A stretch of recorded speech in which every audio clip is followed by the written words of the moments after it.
ಮುಂದಿನ ದಾರಿ ಹೊಳೆಯಲಿಲ್ಲ, ಬಿಗಿಯುವ ಸರಪಾಳಿ ತಡೆಯಲಿಲ್ಲ. ಮುಂದಿನ ದಾರಿ ಹೊಳೆಯಲಿಲ್ಲ, ಬಿಡುಗಡೆ ಎಂಬುದು ಏನು, ಬಿಡುಗಡೆ ಎಂಬುದು ಎಲ್ಲೋ, ಬಿಡುಗಡೆ ಎಂಬುದು ಏನು, ಬಿಡುಗಡೆ ಎಂಬುದು ಎಲ್ಲೋ.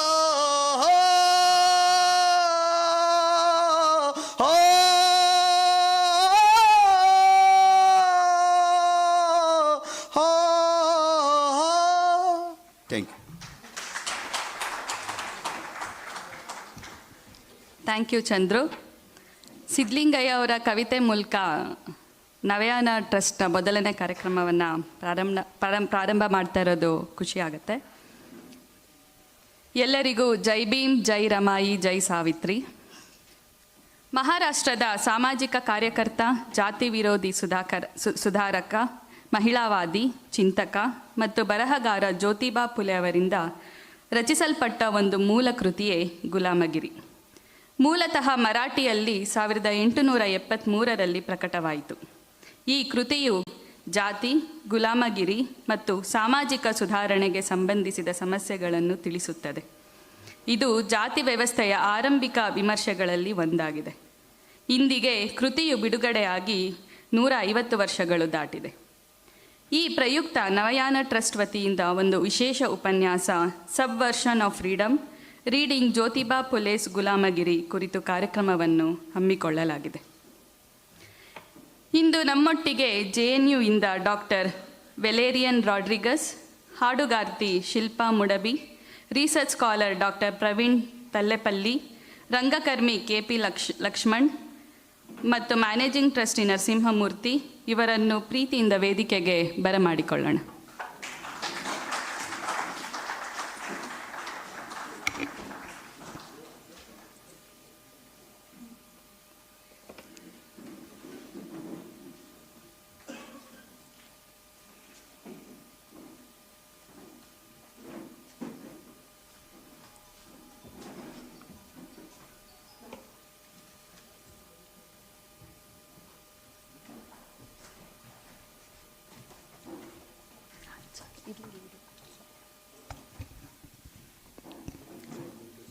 ಈಗ ಪ್ರಾಸ್ತಾವಿಕ ನುಡಿ ಮತ್ತು ಅತಿಥಿಗಳ ಪರಿಚಯ ಮಾಡಿಕೊಡಲಿದ್ದಾರೆ ನವಯಾನ ಟ್ರಸ್ಟ್ನ ಮ್ಯಾನೇಜಿಂಗ್ ಟ್ರಸ್ಟಿ ನರಸಿಂಹಮೂರ್ತಿ ಅವರು.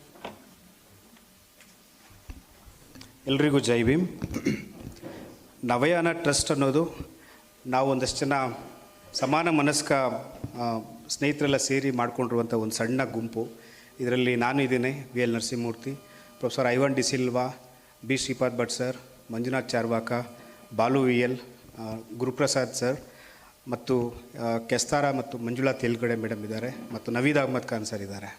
ಸೊ ನಮ್ಮ ಉದ್ದೇಶ ಇರೋದು ಸಾಹಿತ್ಯ, ಸಂಸ್ಕೃತಿ, ಸಿನಿಮಾಗೆ ಸಂಬಂಧಪಟ್ಟಂಥ ಒಂದು ಚಟುವಟಿಕೆಗಳನ್ನು ನಮ್ಮ ಟ್ರಸ್ಟ್ ಮುಖಾಂತರ ಮಾಡಬೇಕು ಅನ್ನೋದು. ಇದು ನಾವು ಮಾಡ್ತಾ ಇರುವಂಥ ಮೊದಲನೇ ಕಾರ್ಯಕ್ರಮ. ಸೊ ಹಾಗಾಗಿ ಭಾಳ ಆತಂಕ ಇತ್ತು ಯಾವ ಥರ ಶುರು ಮಾಡಬೇಕು ಏನೋ ಅನ್ನೋದ್ರ ಬಗ್ಗೆ. ಬಟ್ ನಿಮ್ಮನ್ನೆಲ್ಲ ನೋಡಿದ ಮೇಲೆ ಭಾಳ ಆತ್ಮವಿಶ್ವಾಸ ಮತ್ತು ಸಂತೋಷ ಆಗ್ತಾಯಿದೆ. ಮತ್ತು ಇವತ್ತಿನ ಕಾರ್ಯಕ್ರಮದ ಕುರಿತು ಹೇಳಬೇಕು ಅಂತ ಹೇಳಿದ್ರೆ, ಆಗಲೇ ಕೆಸ್ತಾರ ಮೇಡಮ್ ಹೇಳಿದ ಹಾಗೆ ಗುಲಾಮಗಿರಿ ಅನ್ನೋದು ಜ್ಯೋತಿಬಾ ಫುಲೆಯವರ ಭಾಳ ಮುಖ್ಯವಾದಂಥ ಕೃತಿ ಮತ್ತು ಜಾತಿ ವ್ಯವಸ್ಥೆಯ ಕುರಿತಂಥ ಒಂದು ಅಧ್ಯಯನ ಮತ್ತು ಜಾತಿ ವ್ಯವಸ್ಥೆಯ ವಿರುದ್ಧದ ಹೋರಾಟಕ್ಕೆ ಒಂದು ದೊಡ್ಡ ದಾರಿಯನ್ನು ರೂಪಿಸಿಕೊಟ್ಟಂಥ ಮೊಟ್ಟಮೊದಲ ಕೃತಿ. ನಮಗೆಲ್ಲರಿಗೂ ಗೊತ್ತಿದೆ, ಜ್ಯೋತಿಬಾ ಫುಲೆ ಈ ದೇಶ ಕಂಡಂಥ ಭಾಳ ದೊಡ್ಡ ಜಾತಿ ವಿನಾಶದ ಹೋರಾಟಗಾರ ಮತ್ತು ಚಿಂತಕ. ಜಾತಿ ತಾರತಮ್ಯ ಮತ್ತು ಲಿಂಗ ತಾರತಮ್ಯ ಕುರಿತಂತೆ 19ನೇ ಶತಮಾನದಲ್ಲೇ ಭಾಳ ಆಧುನಿಕವಾದಂಥ ಒಂದು ಆಲೋಚನೆಗಳನ್ನು ನಮಗೆ ಕೊಟ್ಟಂಥವರು. ಅವರನ್ನು ಮತ್ತು ಅವರ ಈ ಪುಸ್ತಕವನ್ನು ಓದು ಮತ್ತು ಚರ್ಚೆಗೆ ಒಳಪಡಿಸೋದ್ರ ಮುಖಾಂತರ ಎಂದಿಗಿಂತಲೂ ಇವತ್ತು ಇನ್ನೂ ಜಾಸ್ತಿ ಆಗ್ತಾ ಇರುವಂಥ ಜಾತಿ ಮತ್ತು ಲಿಂಗ ತಾರತಮ್ಯದ ನೆಲೆಗಳನ್ನು ಅರ್ಥ ಮಾಡಿಕೊಳ್ಳೋದಕ್ಕೆ ಮತ್ತು ಅದರ ವಿರುದ್ಧ ಹೋರಾಟ ಮಾಡೋದಕ್ಕೆ ಅನುಕೂಲ ಆಗುತ್ತೆ ಅಂತ ನಾವು ಭಾವಿಸಿದ್ದೇವೆ. ಹಾಗಾಗಿ ಈ ಕಾರ್ಯಕ್ರಮದಲ್ಲಿ ಒಂದು ವಿಶೇಷ ಉಪನ್ಯಾಸವನ್ನು ಮಾಡಿಕೊಡ್ಬೇಕು ಅಂತ ನಾವು ಡಾಕ್ಟರ್ ವೆಲೇರಿಯನ್ ರಾಡ್ರಿಗಸ್ ಸರ್ನ ಕೇಳ್ಕೊಂಡ್ವಿ. ರಾಡ್ರಿಗಸ್ ಸರ್ ಅವರು ಈ ದೇಶದ ಭಾಳ ಪ್ರಮುಖ ರಾಜಕೀಯ ಚಿಂತಕರಲ್ಲಿ, ತತ್ವಜ್ಞಾನಿಗಳಲ್ಲಿ ಒಬ್ಬರು. ಮಂಗಳೂರು ವಿಶ್ವವಿದ್ಯಾಲಯದಿಂದ ಶುರು ಮಾಡಿ JNUವರೆಗೂ ಅವರು ತಮ್ಮ ಅಕಾಡೆಮಿಕ್ ಕೆರಿಯರ್ನ ಮುಂದುವರಿಸಿದರು. ಅದಕ್ಕಿಂತ ಭಾಳ ಮುಖ್ಯವಾಗಿ ಅಂಬೇಡ್ಕರ್ ಮತ್ತು ಆ್ಯಂಟಿ ಕ್ಯಾಸ್ಟ್ ಲಿಟ್ರೇಚರ್ ಮತ್ತು ಚಿಂತನೆಗೆ ಸಂಬಂಧಪಟ್ಟಂತೆ ಅವರ ಕೊಡುಗೆ ತುಂಬ ಇದೆ. ಅಂಬೇಡ್ಕರ್ ಅವರ selected writings of BR Ambedkar ಪುಸ್ತಕವನ್ನು ಅವರು ಆಕ್ಸ್ಫರ್ಡ್ ಯೂನಿವರ್ಸಿಟಿಗೆ ಎಡಿಟ್ ಮಾಡಿಕೊಟ್ರು. ನಾವು ಈಗ ತಾನೇ ಚೆಕ್ ಮಾಡ್ತಾ ಇದ್ವಿ, ಅದು 34 ಮುದ್ರಣಗಳನ್ನು ಕಂಡಿದೆ ಅದು ಬಿಡುಗಡೆ ಆದಾಗಲಿಂದ. ಅದಾದಮೇಲೆ ಅವರು ಅಂಬೇಡ್ಕರ್ ಚೇರ್ಗೆ, ಡೆಲ್ಲಿ ಯೂನಿವರ್ಸಿಟಿ ಅಂಬೇಡ್ಕರ್ ಚೇರ್ಗೆ ಕಾನ್ವರ್ಸೇಷನ್ಸ್ ವಿತ್ ಅಂಬೇಡ್ಕರ್ ಅನ್ನುವಂಥ ಒಂದು 10 ಲೆಕ್ಚರ್ ಸೀರೀಸ್ನ ಒಂದು ಪುಸ್ತಕವನ್ನು ಎಡಿಟ್ ಮಾಡಿ ಕೊಟ್ಟಿದ್ದಾರೆ. ಸೊ ಅದಾದಮೇಲೆ ಈಗ ನಿನ್ನೆ ತಾನೇ ಬೆಂಗಳೂರಿನಲ್ಲಿ ಬಿಡುಗಡೆ ಆದಂಥ ಅವ್ರ ಪುಸ್ತಕ political philosophy of doctor Ambedkar. ನಿರಂತರವಾಗಿ ಅಂಬೇಡ್ಕರ್ ಬಹುಜನ್ ಪಾಲಿಟಿಕ್ಸ್ ಮತ್ತು ಆ್ಯಂಟಿ ಕ್ಯಾಸ್ಟ್ ಪಾಲಿಟಿಕ್ಸ್ ಕುರಿತಂತೆ ಅವರು ಬರಿತಾ ಬಂದಿದ್ದಾರೆ. ಅಂಬೇಡ್ಕರ್ ಅವರ ಬಗ್ಗೆ ನಮ್ಮ ದೇಶದಲ್ಲಿರುವಂಥ ಭಾಳ ಶ್ರೇಷ್ಠ ಸ್ಕಾಲರ್ಗಳಲ್ಲಿ ಅವರು ಒಬ್ಬರು. ಸೊ ಹಾಗಾಗಿ ಅವರು ಈ ಒಂದು ಕಾರ್ಯಕ್ರಮಕ್ಕೆ ಬಂದು ನಮ್ಮ ಒಂದು ಮನವಿಯನ್ನು ಅವರು ಒಪ್ಕೊಂಡು ಈ ಕಾರ್ಯಕ್ರಮಕ್ಕೆ ಬಂದು ವಿಶೇಷ ಉಪನ್ಯಾಸ ಕೊಡೋಕೆ ಒಪ್ಕೊಂಡಿದ್ದಾರೆ. ಅವರಿಗೆ ನವಯಾನ ಟ್ರಸ್ಟ್ ಪರವಾಗಿ ಮತ್ತು ಇಲ್ಲಿ ನೆರೆದಿರುವಂಥ ಎಲ್ಲರ ಪರವಾಗಿ ಹೃತ್ಪೂರ್ವಕವಾದ ಸ್ವಾಗತವನ್ನು ಕೊಡ್ತೇನೆ. ಸೊ ಇದರ ಜೊತೆಗೆ ಈ ಒಂದು ಕೃತಿಗೆ ಹೊಸ ತಲೆಮಾರಿನ ಸ್ಪಂದನೆ ಯಾವ ಥರ ಇರ್ಬೋದು ಅನ್ನೋದನ್ನು ತಿಳ್ಕೊಳ್ಳೋಕ್ಕೋಸ್ಕರ ನಾವು ಹೊಸ ತಲೆಮಾರಿನಲ್ಲಿ ಕೆಲಸ ಮಾಡ್ತಾ ಇರುವಂಥ 3 ಜನ ಯಂಗ್ ಸ್ಕಾಲರ್ಸ್ನ ಆ್ಯಕ್ಟಿವಿಸ್ಟ್ಗಳನ್ನು ನಾವು ಕರೆದಿದ್ದೀವಿ. ಅದರಲ್ಲಿ ಶಿಲ್ಪಾ ಮುಡುಬಿಯವರು ಇವತ್ತು ನಮ್ಮ ಜೊತೆ ಇದ್ದಾರೆ. ಶಿಲ್ಪಾ ಮುಡುಬಿಯವರು ಅರ್ಬನ್ ಫೋಕ್ ಪ್ರಾಜೆಕ್ಟ್ನಲ್ಲಿ ಕೋ-ಫೌಂಡರ್ ಆಗಿದ್ದಾರೆ ಮತ್ತು ಅಲ್ಲಿ ಅವ್ರು ಮಾಡ್ತಾ ಇರುವಂಥ ಕೆಲಸ ಅಂದರೆ ಕರ್ನಾಟಕದ, ಅದರಲ್ಲೂ ಉತ್ತರ ಕರ್ನಾಟಕದ ಜಾನಪದ ಸಂಗೀತ ಪ್ರಕಾರಗಳಿಗೆ ಸೇರಿದಂತೆ ತಳ ಸಮುದಾಯಗಳ ಒಂದು ಮ್ಯೂಸಿಕ್ ಪ್ರಾಕ್ಟೀಸಿಗೆ ಸೇರಿದಂತೆ ಅವರು ಕೆಲಸ ಮಾಡ್ತಾ ಇದ್ದಾರೆ. ಮತ್ತು ಅವರು ಸಂವಹನ ಇದರಲ್ಲಿ ವಿಷಯದಲ್ಲಿ ಸ್ನಾತಕೋತ್ತರವನ್ನು ಪದವಿಯನ್ನು ಪಡೆದು ಅದರ ಬಗ್ಗೆ ಟೀಚ್ ಮಾಡಿದ್ದಾರೆ ಮತ್ತು ಅವರು ರಂಗಕರ್ಮಿ ಕೂಡ. ಸೊ ಅವರು ಇವತ್ತು ನಮ್ಮ ಜೊತೆಗೆ ಇದ್ದಾರೆ. ಅವರಿಗೆ ಕಾರ್ಯಕ್ರಮಕ್ಕೆ ನಾನು ನಿಮ್ಮೆಲ್ಲರ ಪರವಾಗಿ ಸ್ವಾಗತವನ್ನು ಕೊಡ್ತೇನೆ. ಮತ್ತು ಇನ್ನೊಬ್ಬರು ನಮ್ಮ ಜೊತೆ ಇರುವಂಥ ಅತಿಥಿ ಡಾಕ್ಟರ್ ಪ್ರವೀಣ್ ತಲ್ಲೆಪಲ್ಲಿ ಅವರು.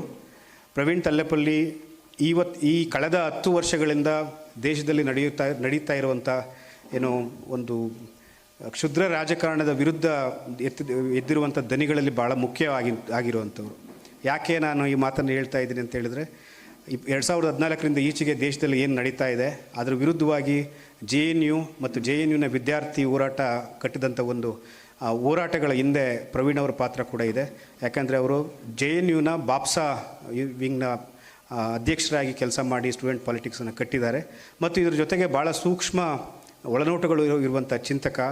ಎಕ್ಸ್ಟೆನ್ಸಿವ್ ಆಗಿ ಅವರು ಬರೆದಿದ್ದಾರೆ ದಲಿತ್ ಮತ್ತು ಅಂಬೇಡ್ಕರ್ ಫಿಲಾಸಫಿ ಮೇಲೆ. ಮತ್ತು ಅವರ PhD ಅಧ್ಯಯನ ಕೂಡ ಜ್ಯೋತಿಬಾ ಫುಲೆ ಅವರ ಗುಲಾಮ್ಗಿರಿ ಬಗ್ಗೆನೇ ಆಗಿದ್ದು. ಅದು JNUನಲ್ಲಿ ಪ್ರೊಫೆಸರ್ ಹರೀಶ್ ವಾಕ್ಯೇಡಿ ಅವರ ಮಾರ್ಗದರ್ಶನದಲ್ಲಿ ಅವರು PhDಯನ್ನು ಪಡೆದಿದ್ದಾರೆ. ನಮ್ಮ ಜೊತೆ ಕಳೆದ ಒಂದು 5-6 ತಿಂಗಳಿಂದ ಅವರು ಬೆಂಗಳೂರಿನಲ್ಲಿ ಕೆಲಸ ಮಾಡ್ತಾ ಇದ್ದಾರೆ, ಅಂದರೆ ನಮ್ಮ ಜೊತೇಲಿ ಇದ್ದಾರೆ ಅವರು. ಸೊ ಅವರು ಏರಿಯಾ ಆಫ್ ಇಂಟ್ರೆಸ್ಟು ಮತ್ತು ಅಧ್ಯಯನ ಕೂಡ ಇದೇ ಆಗಿರೋದ್ರಿಂದ ಅವರನ್ನು ನಾವು ಕೇಳ್ಕೊಂಡಿದ್ದೀವಿ ಇವತ್ತು ಒಂದು ಪ್ರತಿಕ್ರಿಯೆ ರೂಪದಲ್ಲಿ ತಮ್ಮ ಒಂದು ವ್ಯೂಸ್ ಏನಿದೆ ಗುಲಾಮ್ಗಿರಿ ಅನ್ನೋದ್ರ ಬಗ್ಗೆ. ಸೊ ಅವರನ್ನು ನಾನು ಕಾರ್ಯಕ್ರಮಕ್ಕೆ ಸ್ವಾಗತ ಕೋರ್ತೇನೆ. ಇನ್ನೊಬ್ಬ ನಮ್ಮ ಸ್ಪೀಕರು KP ಲಕ್ಷ್ಮಣ್ ಅವರು, ಭಾಳ ಚಿರಪರಿಚಿತವಾದಂಥ ಹೆಸರು. ಅವ್ರಿಗೇನು ಹೊಸದಾಗಿ ಇಂಟ್ರಡಕ್ಷನ್ ಕೊಡಬೇಕಾಗಿಲ್ಲ. ಆದ್ರೂ ಸಾಂಪ್ರದಾಯಿಕ ಕಾರಣಕ್ಕೋಸ್ಕರ ಹೇಳ್ತಾ ಇದ್ದೀನಿ. ಕರ್ನಾಟಕದ ರಂಗಭೂಮಿಯನ್ನು ರಂಗಭೂಮಿಗೆ ಒಂದು ದೊಡ್ಡ ತಿರುವು ಕೊಟ್ಟಂಥ ಭಾಳ ದೊಡ್ಡ ನಿರ್ದೇಶಕ, ನಮ್ಮ ನಡುವೆಯಿಂದ ಬಂದಂಥ ನಿರ್ದೇಶಕ. ಅದರ ಜೊತೆಗೆ ಸೂಕ್ಷ್ಮವಾಗಿ ಯಾವುದೇ ಒಂದು ವಿಷಯವನ್ನು ಗ್ರಹಿಸಿ ಅದಕ್ಕೆ ಸ್ಪಂದಿಸಬಲ್ಲಂಥ ಭಾಳ ಒಳ್ಳೆಯ ಬರಹಗಾರ, ನಟ. ಮತ್ತು ಪಾಪ ಡೈರೆಕ್ಟ್ ಮಾಡಿ ನಟ ಅನ್ನೋದು ಎಲ್ಲರೂ ಮರ್ತೋಗಿದ್ದಾರೆ, ಅವರು ಮರ್ತೋಗಿದ್ದಾರೆ. ಆಮೇಲೆ ನಿರ್ದೇಶಕನ ಸಿನಿಮಾ ಕೂಡ ಭಾಳ ಆಸಕ್ತಿಯ ಮಾಧ್ಯಮ. ಸೊ ನಾಟಕ ಮುಗಿಸಿ ಇನ್ನೇನು ಸಿನಿಮಾಗೆ ಹೋಗ್ತೀನಿ ಅಂತ ಹೇಳ್ತಾ ಇದ್ದಾರೆ. ಅವರು ನಮ್ಮ ಜೊತೆ ಇದ್ದಾರೆ, ಜಂಗಮ ಕಲೆಕ್ಟಿವ್ನ ಗೆಳೆಯರು ಕೂಡ. ಅವರಿಗೆ ನಾನು ಈ ಸಂದರ್ಭದಲ್ಲಿ ಸ್ವಾಗತವನ್ನು ಕೊಡ್ತೇನೆ.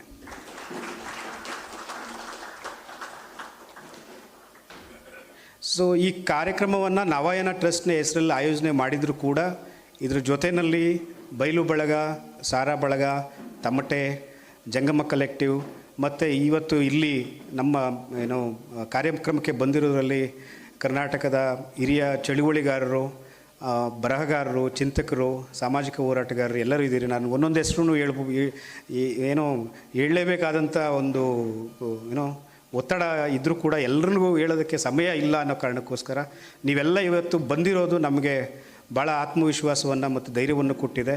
ನಿಮ್ಮೆಲ್ಲರನ್ನೂ ಕೂಡ ನಾನು ಈ ಸಂದರ್ಭದಲ್ಲಿ ಭಾಳ ಸಂತೋಷದಿಂದ ಈ ಸಮಾರಂಭಕ್ಕೆ ಸ್ವಾಗತವನ್ನು ಕೊಡ್ತಾ ಇದ್ದೇನೆ.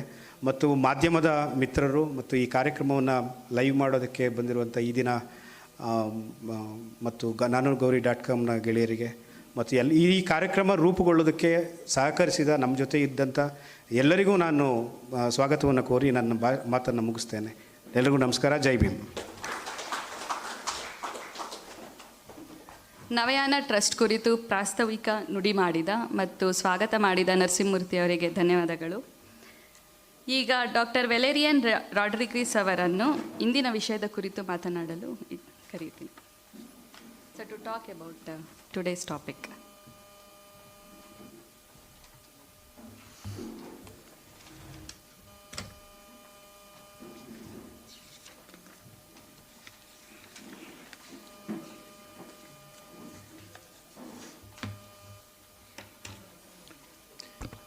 ಎಲ್ರಿಗೆ ನಮಸ್ಕಾರಗಳು. ಕ್ಷಮಿಸಬೇಕು, ನಂದು ಕನ್ನಡ ಅಷ್ಟೇನು ದೊಡ್ಡ ಚೆಲುವಾಗಿಲ್ಲ, ಇಂಗ್ಲೀಷಲ್ಲೇ ಮಾತಾಡ್ತೇನೆ. ಪ್ರವೀಣ್ ನಂತರ ಬರುವವರು ಅವರು ಕೂಡ ಹೇಳಿದರು ನನಗೆ, ನಾನು ಕೂಡ ಇಂಗ್ಲೀಷಲ್ಲೇ ಮಾತಾಡ್ತೇನೆ. ಆದರೆ ಕನ್ನಡದಲ್ಲಿ ಕೆಲವು ವಿಷಯಗಳನ್ನು ಕೇಳುವುದಿದ್ದರೆ ಖಂಡಿತ ಅದು ನಾನು ಉತ್ತರ ಕೂಡ ಕನ್ನಡದಲ್ಲಿ ಹೇಳಲಿಕ್ಕೆ ಪ್ರಯತ್ನ ಮಾಡ್ತೇನೆ. ನಾನು ಏನು ಹೇಳುವ ವಿಷಯಗಳು ಅಷ್ಟೇನು ಕ್ಲಿಷ್ಟವಾಗಿಲ್ಲ, ಆದರೂ ಅದು ಒಂದು ಅಭ್ಯಾಸ ಆಗಿ ಹೋಗಿದೆ ಇಂಗ್ಲೀಷಲ್ಲೇ ಮಾತಾಡೋದು. ಅದಕ್ಕೆ ನನ್ನ ಕೆಲವು ವಿಷಯಗಳನ್ನು, ನಾನು ಹೇಳುವ ವಿಷಯಗಳನ್ನು ಇಂಗ್ಲೀಷಲ್ಲೇ ಮಂಡಿಸಲಿಕ್ಕೆ ಪ್ರಯತ್ನ ಮಾಡ್ತೇನೆ. ನನಗೆ ಕರೆದಿದ್ದಕ್ಕೆ ಇಲ್ಲಿ I am grateful to the organisers, Narasimhamurthy, Ivan De Silva, etc. It's a great pleasure. I saw recently Panchama did a play in Mangalore in St. Aloysius College, and I was telling Praveen on the way the kind of power that play displayed. This was about 2 or 3 months, no, about 7 or 8 months ago.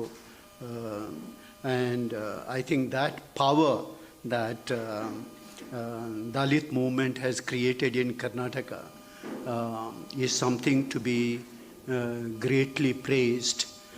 And I wish it is kept up, because I think without that power, or what Baba Saheb Ambedkar called energy, I don't think transformative action becomes possible. I have called my title Subversion and Freedom. ಈಗ ಸಬ್ವರ್ಷನನ್ನು ನಾನೇ ಇವರು subject ಹೇಳುವಾಗ ನಾನೇ translate ಮಾಡಿದೆ ಕನ್ನಡದಲ್ಲಿ. ಒಂದು ಥರದಲ್ಲಿ ಅಡಿಮೇಲು ಮಾಡೋದು. And I think this is central to the text Gulamgiri. Our Phule is trying to ಬುಡ ಮೇಲು ಅಡಿ ಮೇಲು ಮಾಡಲಿಕ್ಕೆ ಪ್ರಯತ್ನ ಮಾಡ್ತಾರೆ.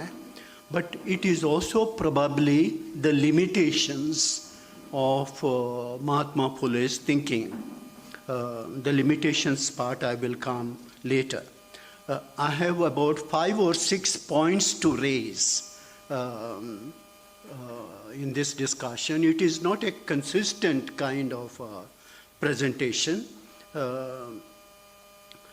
I find this text, which is one of the earliest, as Narasimhamurthy pointed out, one of the earliest texts that came up, which we can call as anti-caste text arguing for equal rights, is one of the most complex texts. It is not available for simple reading. Why I am saying this? Why this is a difficult text? for a number of reasons. Often Phule uses a lot of local, earthy phrases and idioms in this text. Now, I personally think if you go and read that text in Marathi to the peasant communities, they will easily understand that, because the idioms that Phule uses are drawn largely from the wider peasant culture. So when it gets translated into Kannada, for instance, the meaning often tends to lose itself out. This is one difficulty of the text. The second big difficulty of the text is Phule is a theatre person, you know. Phule is somebody who acted, he wrote plays, he wrote poetry. So he is basically a person who enacts, he plays it out.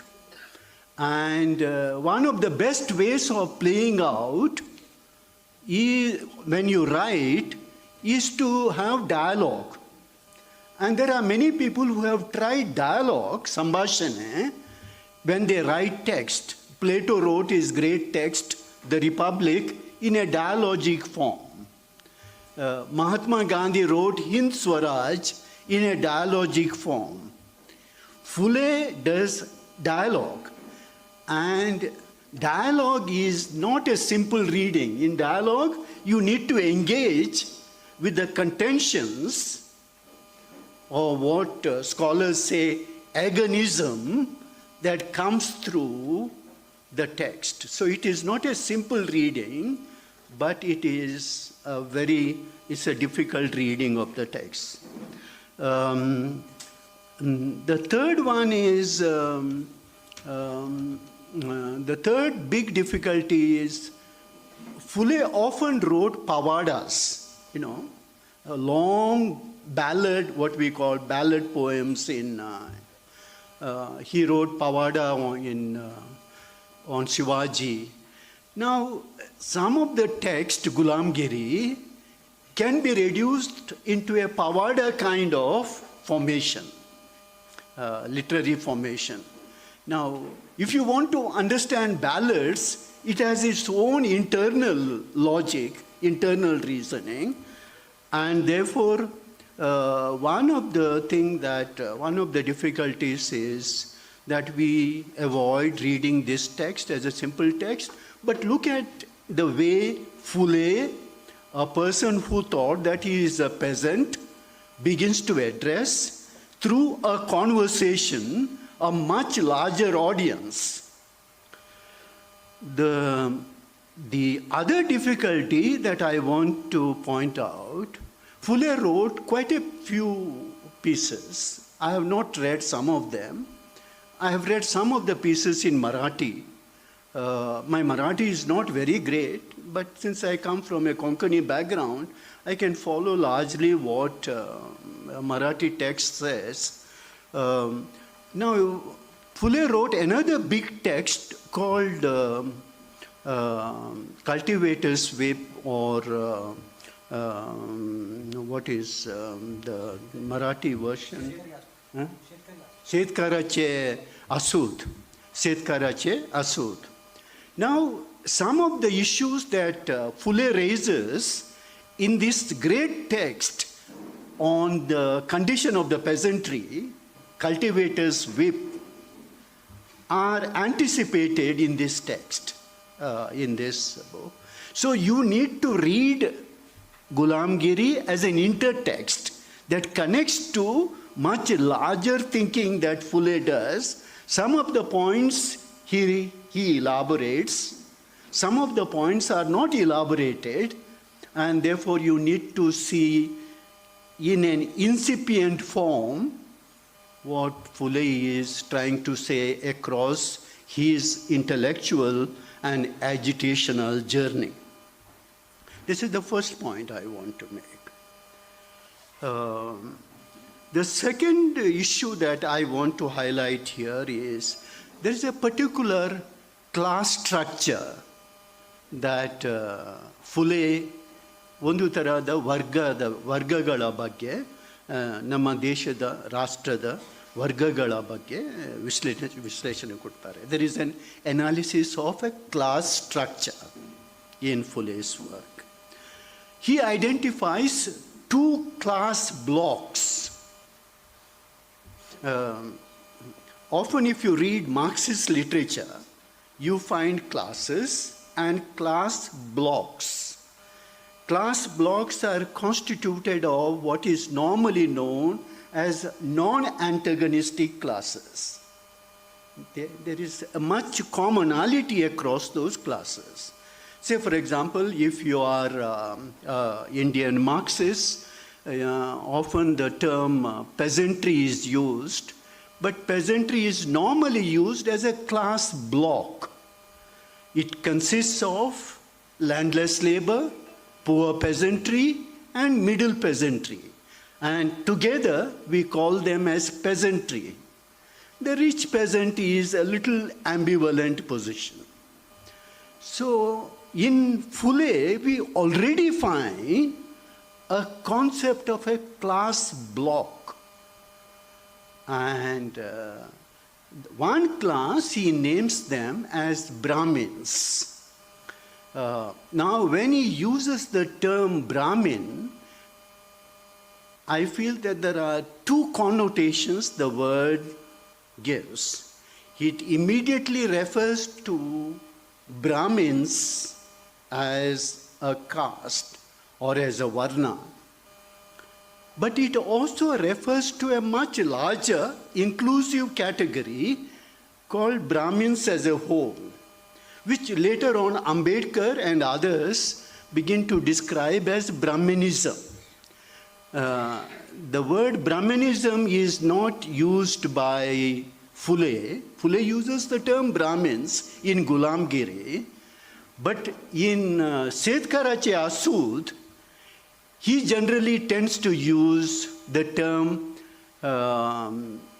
Brahmins and but Brahmins or Brahmin butts. Or Arya butts sometimes. That is in Setkarache Asud. But in this text, he uses the term Brahmins. And it is important for us to know this because there is both a targeting of Brahmins as such, and there is a targeting of an entire ideology that the word Brahmin carries. So and I don't think we should actually give it up just for the sake of simpler political usage. There is this double usage of the term Brahmin. That is one class.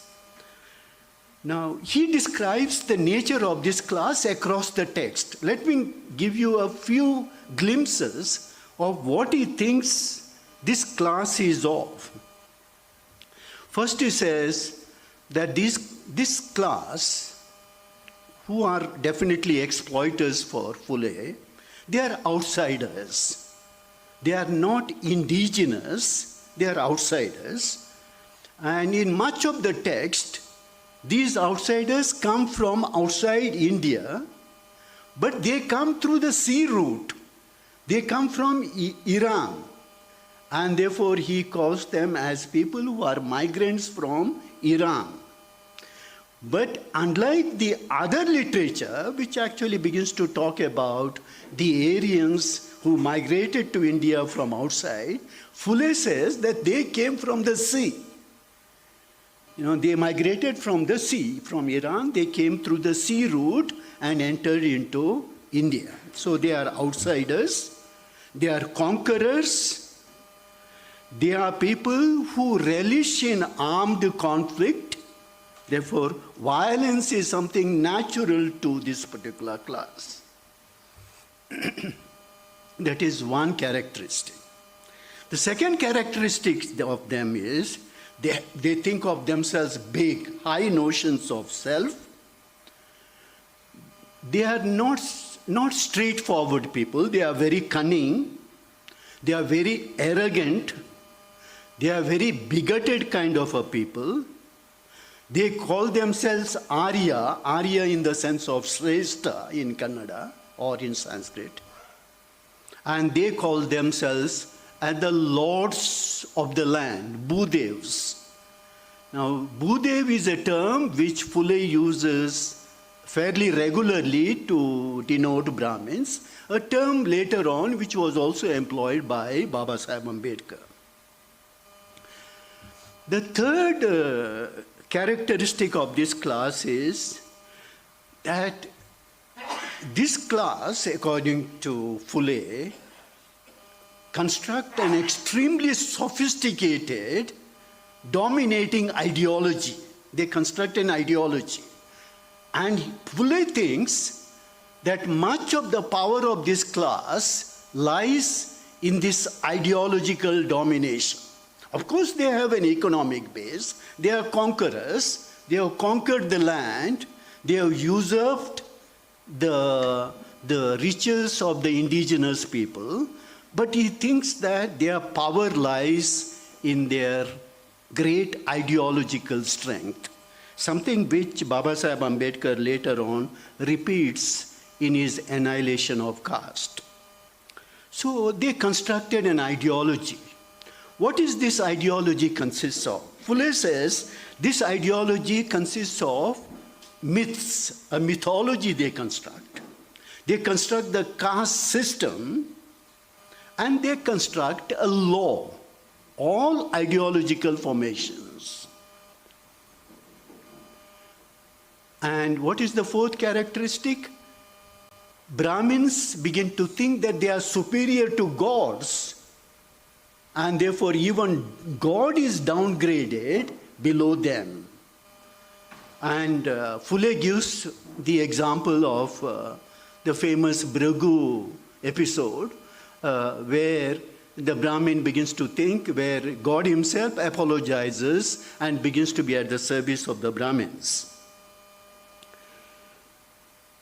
And something else which again later on Baba Sahib Ambedkar was to reassert, that Brahmins are so self-centered, they consider themselves as much as they are so selfish or self-centered or self-serving that they have no morals. So any moral basis of life is lost under this particular class. And the last point that I want to mention about this class is that they have deprived the masses from knowledge.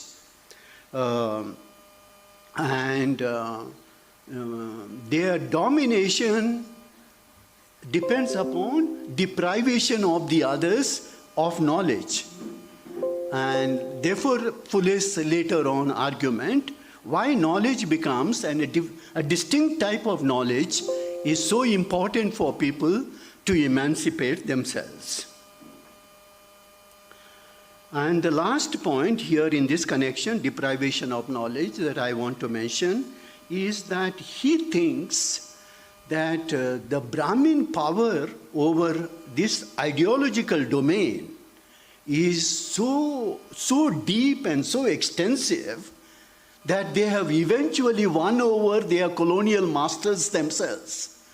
That although they live under colonial rule, they have subjugated the British themselves to their control. And on this point, maybe I will touch a little later. Okay, let me come to the second point I hope I am not running. Somebody to remind? Yeah. The second issue that I want to raise is the nature of the other class. What is the other class? Opposed to the Brahmins is the class, what he calls Shudrati Shudras. And Phule thinks that they are one block, a block consisting of different classes, but Phule thinks that these classes have all things in common. And much of the antagonism within this class block is created because of the Brahmin induction of myths, caste system, and law. So Brahmins use these three instrumentalities to divide what is a block, which is a united block. And one of the best ways these Shudras are kept together is by demeaning them, by humiliating them. Demeaning would be a better word. And Phule says that they are called as Kshudras. You know, Kshudra, you know, in Sanskrit, niche, you know, Kshudras. They are called as Ma'aris. They are called as Antyajas. They are called as Chandals. So one of the best way by which Brahmins have kept the Shudras down is by naming them as not as up to the mark of the human. However, these Shudras are the productive classes. They are the laboring masses. And Phule calls them as the backbone of the country. They are the people who produce, and we have a lot of Kannada literature to argue this particular position. They are the laboring classes, they produce the wealth. However, they are kept in the condition of slavery.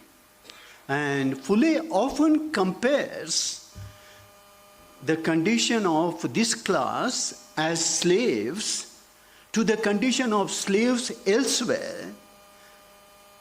And he says that in other countries, and he specifically calls America, in America somehow slaves have been liberated, but that liberation has not yet come to India of the slaves. And sometimes Phule says in his text that the way these people are treated as slaves is worse than the way slaves are treated in other countries, particularly in the US. Those of you who have read Baba Saheb Ambedkar would know that he almost repeats this particular argument, although there are others like Lohia's travel in America, where he also compares condition of the slaves with the condition of the untouchables. But Lohia is a little, he thinks that untouchability condition is not as severe as the condition of the slaves in the lands, in the great lands of Southern America.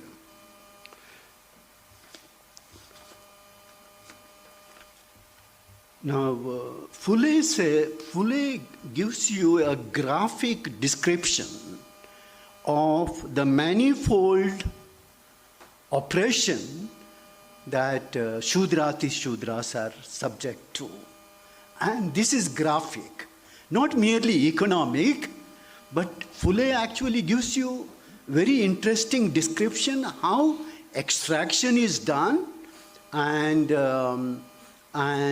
how Shudras are submitted to the domination of the dominant classes. Let me come to the third point. The third point is, how does Phule deal with colonialism? How does the Vasatushai ಬಗ್ಗೆ ಅವರ ಅಭಿಪ್ರಾಯ ಏನು? Remember, the book is written in 1873. And Phule is a contemporary of Govind Ranade. And you need to know that Govind Ranade also wrote quite extensively about British colonialism. And there is a great deal of ambivalence about colonialism in Ranade as well. Phule also, there is an ambivalence with regard to colonialism. Let me put through this ambivalence in the following way. Phule says that in a way, colonialism is a blessing, is a promised blessing. He says it is the promise of the rule of Baliraj. I will come to the Baliraj myth a little later. He argues that the freedom that British rule has promised is extremely important.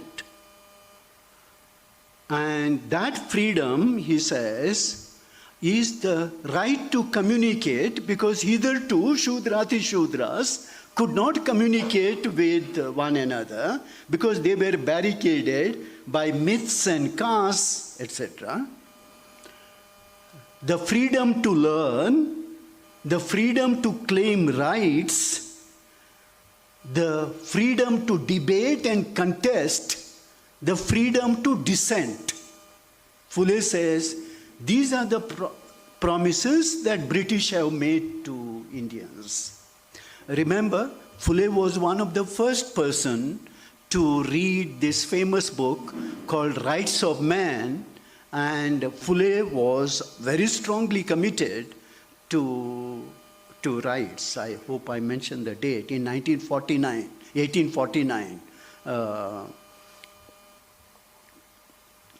However, while British rule has promised something big for Shudrati Shudras, that promise is not fulfilled. In fact, that promise has been betrayed, he says, by the co-option of Brahmins who have befooled the British.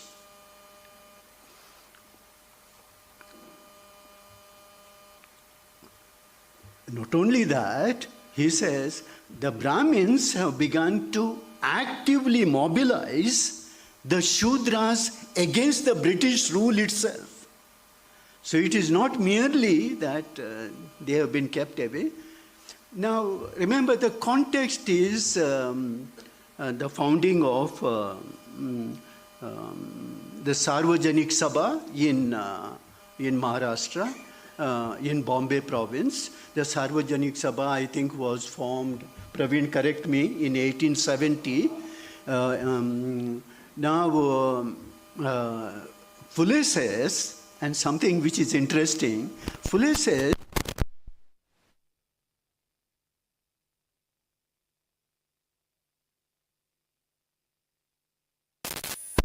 Shudrati Shudras against the British, why don't they form a Sarvajanik Sabha to make reforms within Hinduism itself, so that there is a common Hindu that can be constituted, or common Indian can be constituted.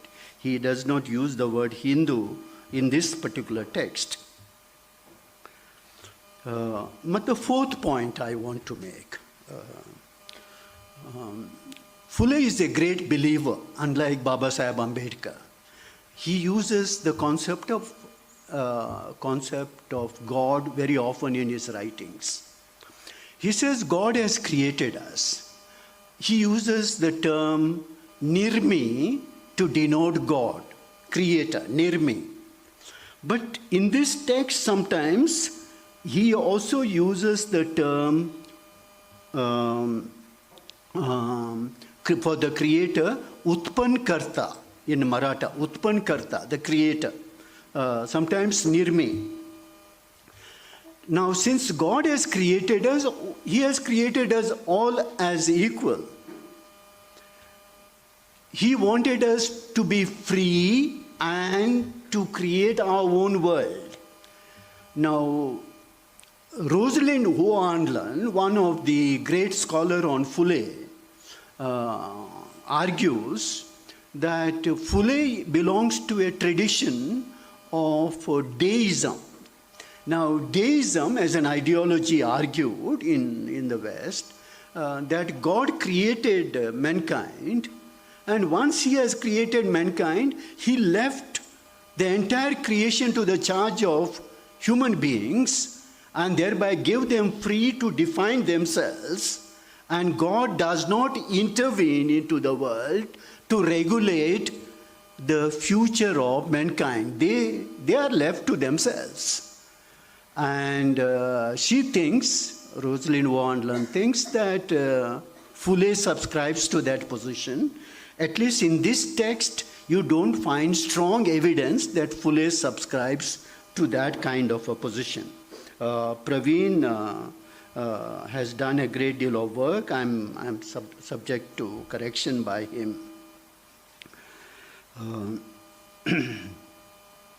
Now, Phule further argues that this idea of freedom, which is original to human beings, because God has created human beings as free human beings, is the agency which has led to the transformation of the world.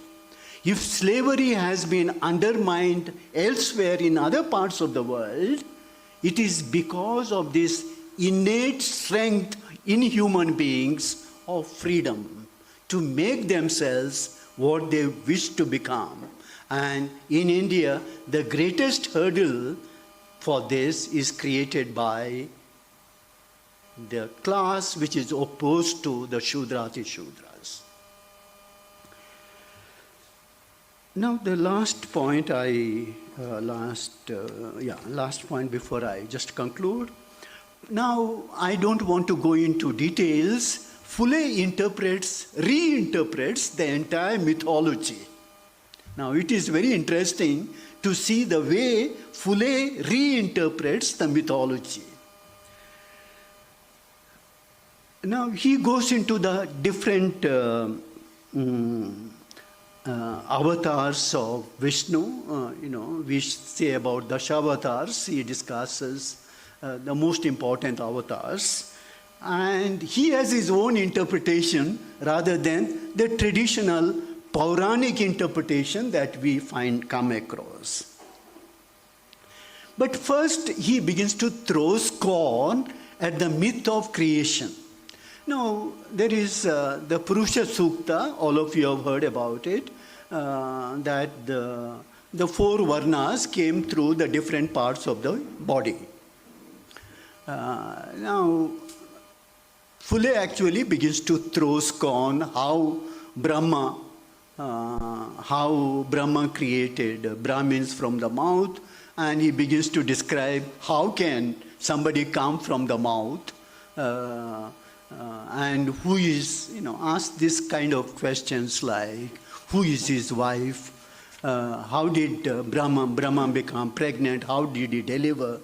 Now, these are questions which seem today as for us who are familiar with mythology as something which are not wanted, because we need to know that Phule uses a particular kind of a logic to argue that, look here, reality is not like this, this is myth, and we need to actually go back to reality against myth. That's the great argument. He begins to talk about the first big avatar, the Matsya avatar, and he says Matsya avatar talks about one of the attacks that the Aryans launched in India, and Matsya avatar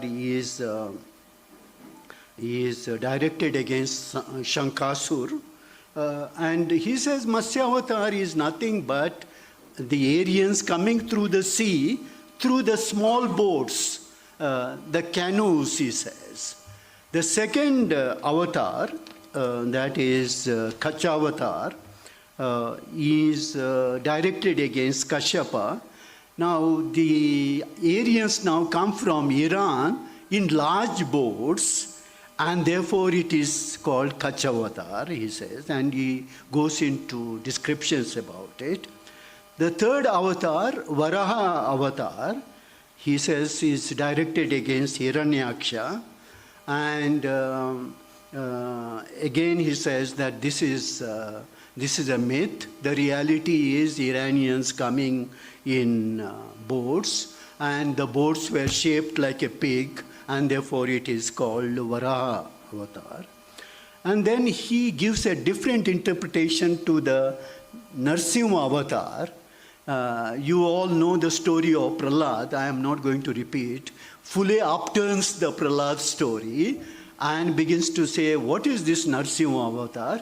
Narsimha avatar is nothing but Vishnu, Lord Vishnu, taking, putting on, turning himself into a lion with large nails and attacking Hiranyakasipu on his bed and killing him. And Prahlad till then did not realize, but once Prahlad realized how Vishnu has killed his father through deception, Prahlad himself turns against the Brahmins. This is Phule's interpretation of it. And then Phule goes into Vamana avatar, which he dwells extensively, because within Maharashtra peasant culture, Bali is an exalted king, the good king, and goes into depths about describing Bali's rule and how prosperous that rule was. And then he has a longish discussion about Brahma, how Brahma, and in the name of Brahma, all kinds of mythologies crept. And there is an extensive discussion on Parashuram. And the Parashuram discussion, you can understand why extensive, because Kshatriyas were to be destroyed several times, 21 times, by Parashuram. And eventually Parashuram himself retired in the coastal area. And there is a lot of myth in Maharashtra about this. And Kshatriyas, that the Brahmins were directed against Kshatriyas, Phule also wanted to win over the wider realms of the peasantry. What is the resolution? If this is the crisis of the class struggle, what is the resolution? Now, Phule's resolution is a threefold resolution in this text. Phule elaborates it further.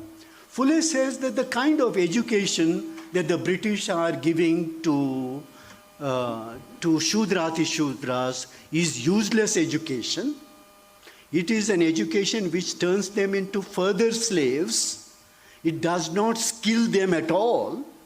It is not related to the condition of the Shudrati Shudras. And therefore, there need to be a different kind of education. If you read Shetkarache Asud, he elaborates these particular arguments extensively. The second one is Phule is arguing for freedoms, different kinds of freedoms wherein people can define themselves, and he talks about equal rights of everyone. Now, this radical posturing is done by Phule for the first time. Or somebody who is doing this is first time. Maybe Raja Ram Mohan Roy to some extent, but Raja Ram Mohan Roy also, we don't have a very strong conception of equal rights, leave alone the idea that the Shudrati Shudras have been subjected to the kind of domination. And my last concluding sentence to one or two sentences. Does this great text, Gulamgiri, does it speak to us today? And how do we read that particular text? This is a big question mark before me. I think it is important for us to consider how do we read this text, because there are several things in this text like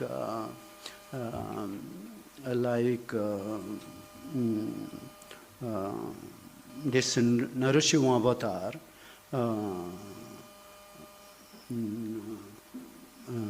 slaughtering Hiranyakasipu. This is a myth. Phule began to interpret it. Do we today resurrect Hiranyakasipu vis-a-vis Narasimha? You know, there is a tendency. I'm throwing it up as a question because I don't think you can necessarily draw strong support to a position of this kind.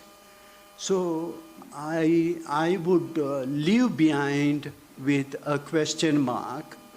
That is, if we want to today appropriate this text for political action, I think it is important to reinterpret this particular text in very different ways because the class categories around which Phule built his argument, Shudrati Shudras probably, is no longer a unified category.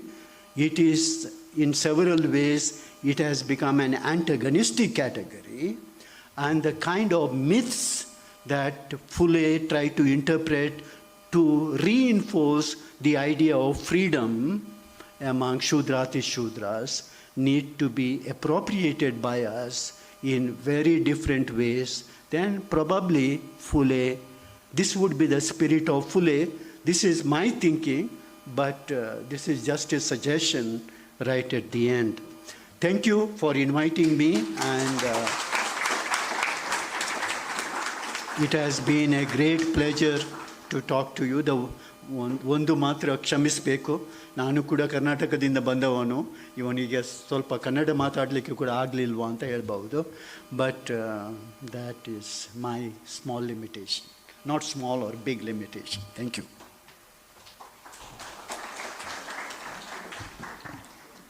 Thank you for the way you have understood Gulamgiri book, sir.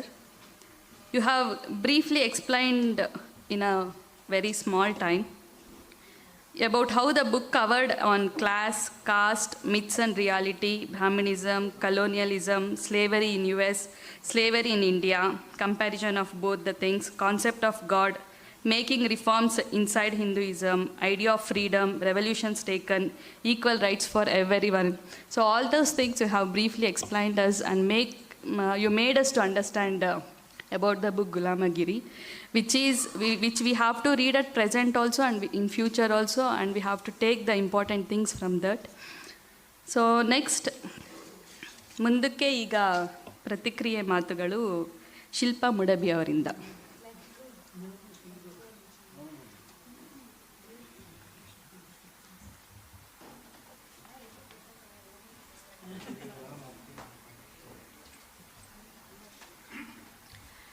Good evening everyone, ಎಲ್ಲರಿಗೂ ನನ್ನ ನಮಸ್ಕಾರ. ಎಲ್ಲರೂ notes ಮಾಡಿಕೊಂಡ್ರು, ನಾ ಏನೂ ಬರ್ಕೊಂಡಿಲ್ಲ. ಏನು ಹೇಳಬೇಕಂತ ನನಗೆ ಸ್ವಲ್ಪ ದಿಗಿಲಾಗ್ಲತ್ತದ ಆ್ಯಕ್ಚುಲಿ. ಫಾರ್ ದೋಸ್ ಹು ಡೋಂಟ್ ನೋ ಮೈ ವರ್ಕ್, ನಾ ರೇಣುಕಾ ಯಲ್ಲಮ್ಮಂದು ಕತೆ ಹೇಳ್ತೀನಿ ಆ್ಯಕ್ಚುಲಿ. ಜೋಗ್ತಾರ ಸರಿ, ದೇವದಾಸಿಯರು ಸರಿ, ಲಾಸ್ಟ್ ಒಂದು 8 ವರ್ಷದಿಂದ ಅವ್ರು ಸರಿ ಕೆಲಸ ಮಾಡ್ಕೋತಾ ಆ ಕತೆ, ಆ ಮಿತ್ ಹೇಳತ್ತೀನಿ. ಸರ್ ಒಂದು ಮಾತಂದರು ಹೋಗುವಾಗ, ಹಿರಣ್ಯಕಶ್ಯಪದಾಗಲಿ ನಾವು ಹಳಿ ಮಿತ್ಸ್ ಪೊಲಿಟಿಕಲ್ ಆಗಿ ಮಾಡ್ಬೋದಾ ಅಂತ, ಅದೊಂದು ಕ್ವೆಶ್ಚನ್ ಅದ. ಆ್ಯಂಡ್ ನನಗೆ ಈ ಕತೆ ಹೇಳ್ತಾ ಒಂದು ಆಲ್ಮೋಸ್ಟ್ 8 ವರ್ಷ ಆಗ್ತಾ ಬಂತೀಗ. 1 ವರ್ಷದ ಹಿಂದೆ ಇದೇ ಕತೆ ನನ್ನಿಬ್ಬರು ದೋಸ್ತರು, ಬ್ರಾಹ್ಮಣರ ದೋಸ್ತರು ಮಾಡಿದ್ರು ಸ್ಟೇಜ್ ಮ್ಯಾಗ. ಅದನ್ನು ನೋಡ್ತಾ ನನಗೇನು ಅನ್ನಿಸ್ತು, ಏನೋ ಮಿಸ್ಸಿಂಗ್ ಅದ. This myth suddenly landed up on a mainstream theatre stage, being represented in such a sanitized fashion that I figured that we cannot place any less importance on this political narrative that goes missing, this resistance that goes missing. ಈಗ ಫುಲೆ ಅವ್ರದ್ದು ಗುಲಾಮಗಿರಿ book ನಾ ಪ್ರಾಸೆಸ್ನಾಗ ಇದ್ದೀನಿ, ಓದ್ಲಕ್ಕೆ start ಮಾಡೀನಿ. And as a research, I think of course I read the chapter on Parashurama like suggested by KP. And yes, it was an eye-opener.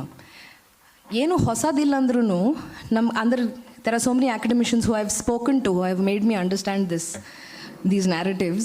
But ಏನು ಅನ್ನಿಸ್ತಂದ್ರೆ ನನಗೆ ಮೊದಲೇ ಇದು theatre ಫಾರ್ಮ್ಯಾಟ್ನಾಗ explain ಮಾಡ್ಲತ್ತಾರ Phule ನಮಗೆ. ನಾನು ಧೋಂಡಿಬಾ ಆಗಿ ಕುಂತು ಕೇಳಕ್ಕ ಒಂದು ಜಾಗ ಮಾಡ್ಕೊಳ್ಳತ್ತಾರ ಫುಲೆ ಅನ್ನಿಸ್ತು.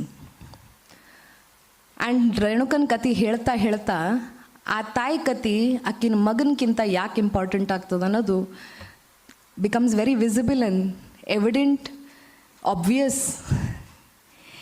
ಈಗ ಅಷ್ಟು ಆಬ್ವಿಯಸ್ ಇರೋದನ್ನು ನಾವು ಚೇಂಜ್ ಮಾಡಲ್ದೆ ಆರ್ಟಿಸ್ಟ್ ಅಂತ ಹೆಂಗೆ ಹೇಳ್ಕೊಳ್ಳೋಕ್ಕಾಗ್ತದೆ ನನಗೆ. ಪರಶುರಾಮನ ಕತ್ತಿದಾಗ ಅದು ಪರಶುರಾಮನ ಕತೆ ಅಂತೆ ಹೇಳಕ್ಕೆ ಶುರು ಮಾಡಿದ್ರೆ ಅದ್ರದ್ದು ವೇಟ್ ಎಲ್ಲೂ ಹೋಗ್ತದ. Where does this balance start to topple? So ನಮ್ಮ ಕತೆಗಳು ಅಟ್ಲೀಸ್ಟ್ ನಮ್ಮ ಜೋಗತಿಯರು ಹೇಳೋ ಕಥೆನಾಗಂತೂ that Brahminization has already happened in the story. It is very much, if you go to Saudatti today, ನೀವು ಸೌದತ್ತಿಗೆ ಏನಾದರೂ ಹೋದ್ರೆ ಪಾರ್ಕಿಂಗ್ ಅದಲ್ಲ, ಪಾರ್ಕಿಂಗ್ ಜಾಗ, ಪಾರ್ಕಿಂಗ್ನಾಗ ನಿಮ್ಗೊಂದು ಕಮಾನ್ ಕಾಣಿಸ್ತದೆ. ಆ ಕಮಾನ್ದಾಗ ರೇಣುಕಾ ಮತ್ತು ಜಮದಗ್ನಿ ರಾಮ ಸೀತೆ ಅಪ್ಲೆ ಕುಂತಾರ, ಪರಶುರಾಮ ಹನುಮಾನ್ ಅಪ್ಲೆ ತಳಗ ಹಿಂಗೆ ಹೀಸ್ ಆನ್ ಹಿಸ್ ನೀಸ್. ನಾವು ಹಳಿ ಕತೆ ಅಂದ್ರೆ ನಮ್ಮ ಅಜ್ಜಿ ನಮ್ಮ ಆಂಟಿವಲ್ಲಿ ಕೇಳಿದ್ರೆ ಇದು ಕತೆ ಎಲ್ಲೋ ರೇಣುಕಂದು ಫಿಯರ್ಸ್ನೆಸ್ ಹೋಗ್ಬಿಟ್ಟದ ಈ ಪ್ರೆಸೆಂಟ್ ಕತಿನಾಗ ಅಂತ ಗೊತ್ತಾಗ್ತದೆ. This is the magic about folk. That is not one time line, it is several time lines sandwiched on top of each other. So ಯಾವತ್ತು ನಾವೊಂದು 5-6 ವರ್ಷನ್ ತೊಗೊಂಡು ಮಿಕ್ಸ್ ಮಾಡಿ ಹೇಳ್ತೀನಿ, ಯಾವತ್ತು ನನಗೊಬ್ಬರು ಬಂದು ನೀವು ಹೇಳ್ತಿರೋ ರೇಣುಕಾ ಕತೆ ತಪ್ಪದ ಅಂತ ಯಾವತ್ತೂ ಹೇಳಿಲ್ಲ. ಅದಕ್ಕೆ ರೀಸನ್ ಏನದ ಅಂದ್ರೆ ಪ್ರತಿಯೊಂದು ಮನಿದು ರೇಣುಕಾ ಟೇಲರ್ ಮೇಡ್ ಹಳ ಆ ಮನೆಗೆ. ಸೊ ನನ್ನ ರೇಣುಕಾ ಆಕಿ ನನ್ನ ಮನ್ಯಾಕಿ ಅಷ್ಟೇ ಅಲ್ಲ, ನನ್ನ ಪಾಲಿಟಿಕ್ಸು ತೊಗೊಂಡು ಮುಂದೆ ಹೋಗ್ಲತ್ತಾಳ. So for me the myths, I believe as a Madiga person, I can reclaim it and I'm trying. I'm not sure how successful I am. But the fear is, like KP and I discuss often, is that now artist in the watchman agudadu. We don't want to guard these stories, but kind of reclaim them, knowing where my caste identity stands, with the help of our academic understanding of these myths, can we reclaim further? Something that I discussed recently also with Lakshman is like, ನಾವು ಇಷ್ಟು ಕಮ್ಮಿ ಮಂದಿ ಇದ್ದೀವಿ ದಲಿತ ಬಹುಜನ artist ಅಂದ್ರೆ, ನಾವು ಇಷ್ಟೇ ಮಂದಿ ಇದ್ದೀವಿ, ನಮ್ಮ ಒಳಗೆ ಏನು ಕ್ವೆಶ್ಚನ್ಸ್ ಅವ, ನಾವು ಹ್ಯಾಂಗೆ ಡಿಸ್ಕಸ್ ಮಾಡೋದು, ಜೊತೆಗೆ ಕುಂತು ತಲೆ ಹ್ಯಾಂಗೆ ತಿನ್ಕೋತಾ ಕೂರೋದು, ಟೈಮ್ ಎಷ್ಟು ವೇಸ್ಟ್ ಆಗ್ತದೆ, ಏನು ಮಾಡ್ಯಾರ ಇದು ತೊಗೊಂಡು ಇಷ್ಟು ಡಿಸ್ಕಷನ್ ತೊಗೊಂಡು. ಆ್ಯಂಡ್ ಲೈಕ್ ಸರಸ್ವತಿ ಅಕ್ಕ ಮುಂದೆ ಕುಂತಾರ, ಅವ್ರ ಎಕ್ಸಾಂಪಲ್ ತೊಗೊಂಡು ಹೇಳ್ತೀನಿ. When I saw Har ರೀಕ್ಲೇಮ್ Sita, I got some confidence that yeah, we can reclaim Renuka. We have to reclaim them based on our own contemporary realities. And Phule's book is making me realize that this theatre has that strength. When we get on stage, ನಮ್ಮ stage voice ಏನದ ಅದು ಏನು ಹೇಳಕ್ಕೆ ಇಷ್ಟಪಡ್ತದ. ನಾ ಜೋಗತಿ ಆಗಲ್ಲ, ದೇವದಾಸಿ ಆಗಲ್ಲ, ಒಬ್ಬಕಿ ಮಾದಿಗ ಹೆಣ್ಮಗಳು, ಆಕಿನ ಹಿಸ್ಟ್ರಿ ಹೆಂಗೆ ರೆಪ್ರೆಸೆಂಟ್ ಮಾಡ್ಲಿಕ್ಕೆ ಜಾಗ ಮಾಡ್ಕೊಳತ್ತೀನಿ ಅನ್ನೋದು ಇದು ಕತೆ ಒಂದು ಕಡೆ ಒಂಥರ ತೋರಿಸ್ಕೊಟ್ಟದ. So without, I don't have too many thoughts because I didn't write them down. But these are the thoughts that I have at the top of my head when I think about Phule providing a space, a toolkit almost, to address our histories which are unopened and unearthed. So as a Dhondiba myself, I'm also sitting and going through the process of listening to Phule and his ideology through this book. And it's wonderful that you all have given me a chance to be on this stage and speak about it. Thank you. Thank you, Murthyar.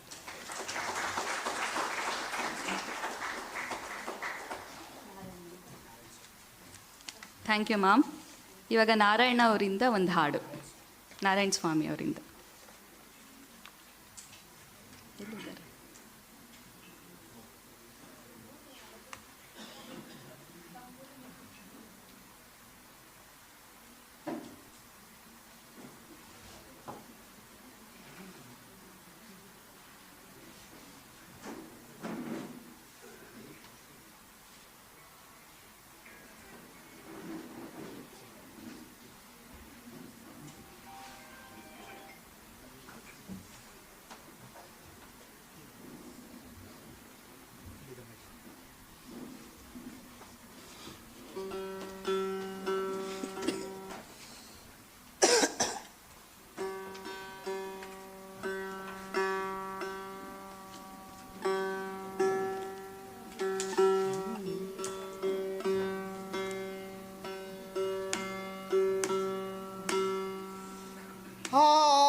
ನಿ ಬಾ ಬಾ ಬಾ ಬಾ. ಈ ಜನರದೆಯಲ್ಲಿ ಸಮತೆ ಮಮತೆ ಅಣತೆಗಳ ಬೆಳಗಿಸಿದವನೇ ಬಾಬಾ ಸಾಹೇಬ್ ವಿಶ್ವರತ್ನ ಮಹಾಮನುಜಾನಿ ಸಮ್ಮ ಸಂಬುದ್ಧ. ಬಾಬಾ ಸಾಹೇಬ್ ವಿಶ್ವರತ್ನ ಮಹಾಮನುಜಾನಿ ಸಮ್ಮ ಸಂಬುದ್ಧ.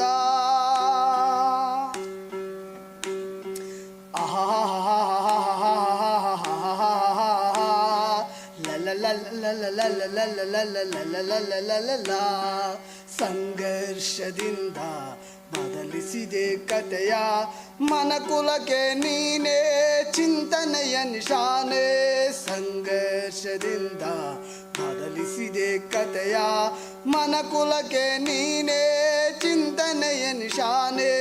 ತುಫಾನು ನೀನೋ ಅಭಿಮಾನ ಬಾನು ಎದುರಾಳಿ ಪಡೆಗೆ ಬಿರುಗಾಳಿ ನೀನು ಬಿಡುಗಡೆಯ ಹರಿಕಾರ ಜೈ ಭೀಮ.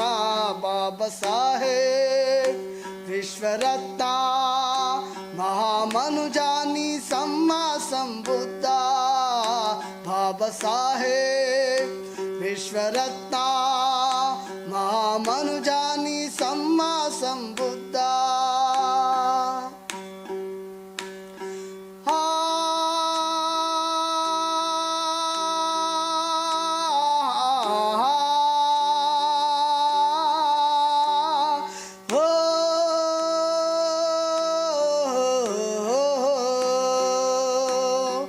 ಮನುವಾದ ಮೀರಿ ಮನುಷ್ಯತ್ವ ಮೆರೆದೆ ವಿದ್ವತ್ತಿನ ಗಿರಿಶಿಖರ ನೀನಾದ ಭೀಮಾ. ಮನುವಾದ ಮೀರಿ ಮನುಷ್ಯತ್ವ ಮೆರೆದೆ ವಿದ್ವತ್ತಿನ ಗಿರಿಶಿಖರ ನೀನಾದ ಭೀಮಾ. ಪುಟಿದೆದ್ದ ಪ್ರತಿರೋಧದ ಪಾತಳಿಯೋ ನೀನು ಪುಟಿದೆದ್ದ ಪ್ರತಿರೋಧದ ಪಾತಳಿಯೋ ನೀನು. ನಮಗಾದ ಈ ಜೀವ ಪಯಣ ಬಾಬಾ ಸಾಹೇಬ್ ವಿಶ್ವರತ್ನ ಮಹಾಮನುಜಾನಿ ಸಮ್ಮ ಸಂಬುದ್ಧ.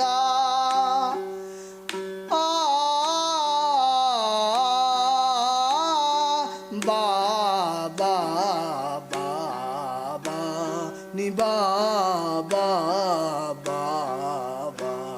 ಈ ಜನರದೆಯಲ್ಲಿ ಸಮತೆ ಮಮತೆ ಅಣತೆಗಳ ಬೆಳಗಿಸಿದವನೇ ಬಾಬಾ ಸಾಹೇಬ್ ವಿಶ್ವರತ್ನ ಮಹಾಮನುಜಾನಿ ಸಮ್ಮ ಸಂಬುದ್ಧ.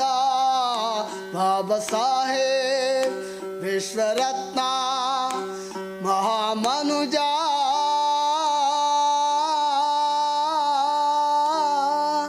ನಿಸಮ್ಮ ಸಂಬುದ್ಧಸ್ಯ.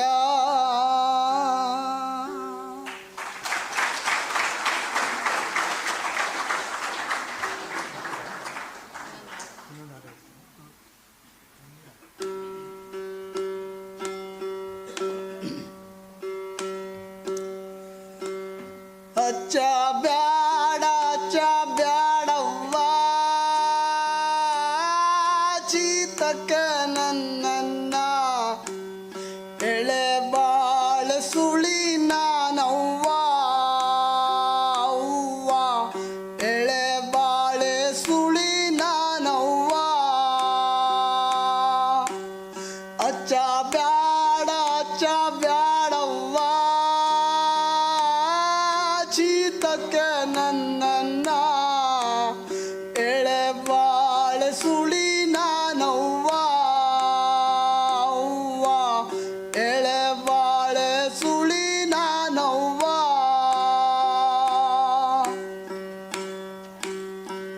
ಬ್ಯಾಸಾಕಿ ಬಿರಿ ಬಿಸಿಲೋ ಕೆಂಡಾದ ಧೂಳವ್ವ ಉಮಗ್ಗಿ ಮಕ ಕಂದೆ ಅಂಗಾಲ ಸುಡುತ್ತಾವ. ಬ್ಯಾಸಾಕಿ ಬಿರಿ ಬಿಸಿಲೋ ಕೆಂಡಾದ ಧೂಳವ್ವ ಉಮಗ್ಗಿ ಮಕ ಕಂದೆ ಅಂಗಾಲ ಸುಡುತ್ತಾವ.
ನಾರಾಯಣ ಸ್ವಾಮಿ ಅವರಂದರೆ ಯಾರು ಅಂತ ಅಂದ್ಕೊಂಡಿದ್ದೆ. ಆ್ಯಕ್ಚುಲಿ ಗೊಲ್ಹಳ್ಳಿ ನಾರಾಯಣ ಸ್ವಾಮಿ ಅವರ ಹಾಡುಗಳನ್ನ ನಾನು ಚಿಕ್ಕ ವಯಸ್ಸಿಂದ ಆದಿಮಾಲ್ ಕೇಳಿದ್ದೀನಿ. ಸುಮಾರು ದಲಿತ ಸಂಘರ್ಷ ಸಮಿತಿ ಕಾರ್ಯಕ್ರಮಗಳಲ್ಲೆಲ್ಲ ಹಾಡಿದ್ದಾರೆ ಅವರು. ಅವ್ರ ಹಾಡುಗಳು ಯಾವಾಗಲೂ ಸ್ಫೂರ್ತಿಯಾಗಿ ನಿಲ್ಲುತ್ತೆ. ಧನ್ಯವಾದಗಳು ಅವರಿಗೆ. ಇಂದು ನಮ್ಮ ಜೊತೆ ಬಂದು ಹಾಡುಗಳನ್ನು ಹಾಡಿರೋದಕ್ಕೆ ಖುಷಿಯಾಗುತ್ತೆ. ಈಗ ಮುಂದೆ ಮತ್ತೆ ಪ್ರತಿಕ್ರಿಯಾ ನುಡಿಗಳು ಡಾಕ್ಟರ್ ಪ್ರವೀಣ್ ತಲ್ಲೆಪಲ್ಲಿ ಅವರಿಂದ.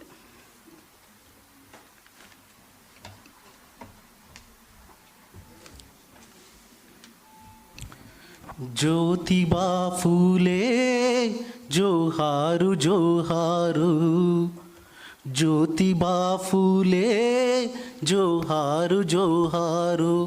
Narayan Swami really sang well, and I was just told by Valen that the great living legendary Ambedkarite thinker Kodiganhelli Ramaya discovered Narayan Swami.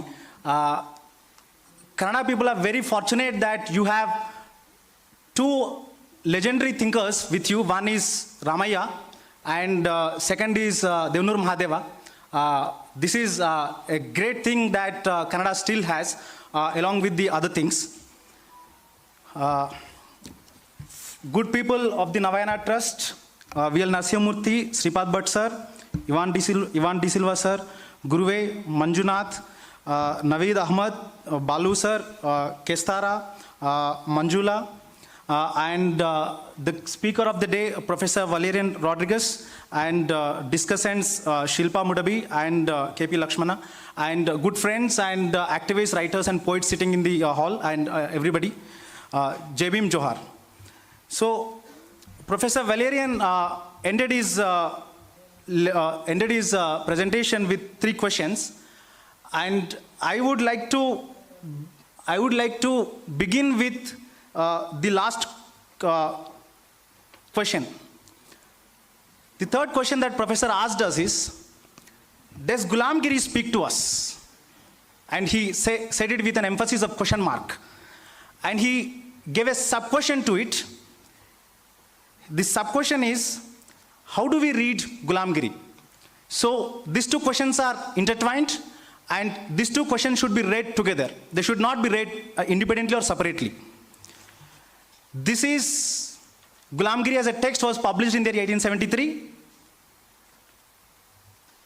The way Narayan Swami was singing in the medieval time period, if at all, if we divide Indian history into 3 categories, ancient, medieval and modern. In the ancient, you had the Buddhists, you had the Jainas, you had the Charvakas who were debating and discussing and having a dialogue. They were writing treatise.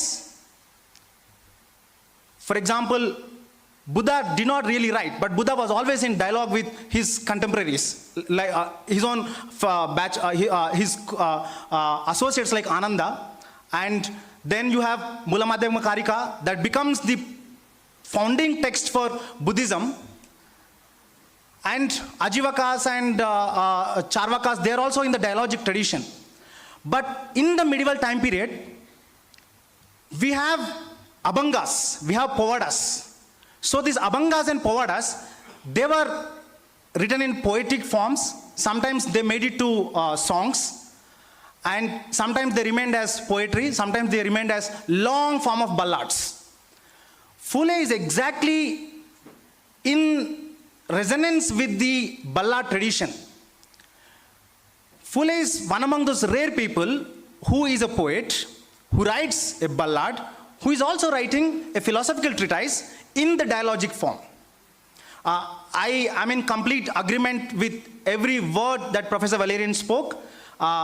Therefore, I will try not to repeat any of the points that Professor Valerian spoke. I'll try to respond to some of the questions that he raised. At the same time, I'll also try to give my own interpretation of the text. In India, I wrote some pages and I'm trying to read it out.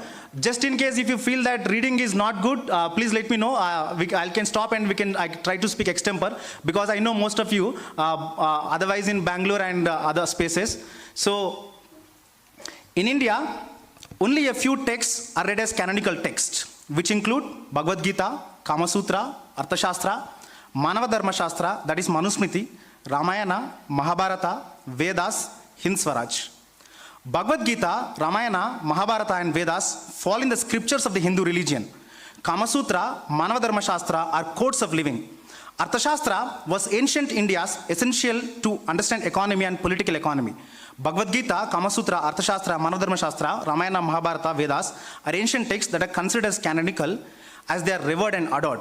M.K. Gandhi wrote Hind Swaraj in the wake of anti-colonial struggle in India. Hind Swaraj was a call for self-rule, espousing an independent India. Hind Swaraj is the only political and modern text that is celebrated and read as canonical. Okay. That is our own Saraswati Akka. Major Indian thinkers and leaders like Tilak, Ranade, Gandhi, Savarkar, Aurobindo, and Ambedkar have commentaries on Gita. In the early part of the 19th century, Gita became a political tool as well as a canonical text. While almost all the thinkers in India have revered Gita, it is only Ambedkar who does a literary and philosophical critique of the Gita. Majority of the Indian thinkers have profound respect, and deep texts of Phule and Ambedkar fall in the canonical literature. What are the politics of reading in India and the politics of literature in India? What is the public perception and literary consumption of texts in India? Jyotiba's text Gulamgiri was written and published in the year 1873. The text is divided into 4 parts. First part is the dedication, second part is preface, third part is introduction, fourth part is dialogues, and the last part is the references. Phule wrote Gulamgiri to describe the caste-based slavery in India. In the caste order as ordained by Manu in his Manava Dharma Shastra, the Brahmins, Vaishyas, Kshatriyas and Traivarnikas, the Shudras and the Atishudras have to do service and to be in bondage with the Traivarnikas. Phule doesn't do a hermeneutic reading of Thomas Paine's Rights of Man.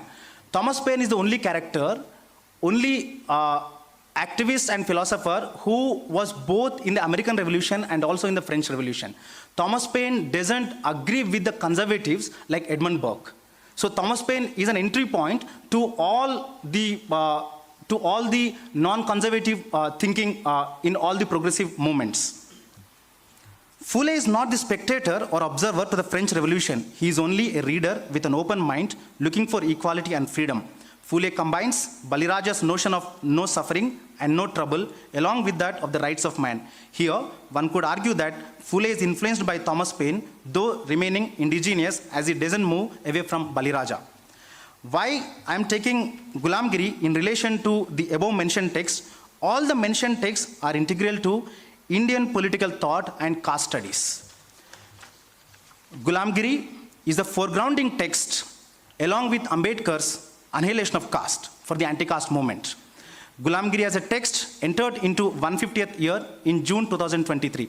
As a text, Gulamgiri is often quoted but not engaged either hermeneutically or in any other manner. While there are many other major commentaries on Phule by Gulamvet, Rosalind Hanlon, G.P. Deshpande and Aparna Devre, they haven't engaged with the text of Phule. Somriddha Chaudhary wrote this book called Ambedkar and Other Immortals. In his essay on Phule, argued that Phule's Gulamgiri is an intellectual operation of the rational insult. Rational insult is quote unquote. Gulamgiri provides the textual key to a method of how to think about tradition both analytically and destructively.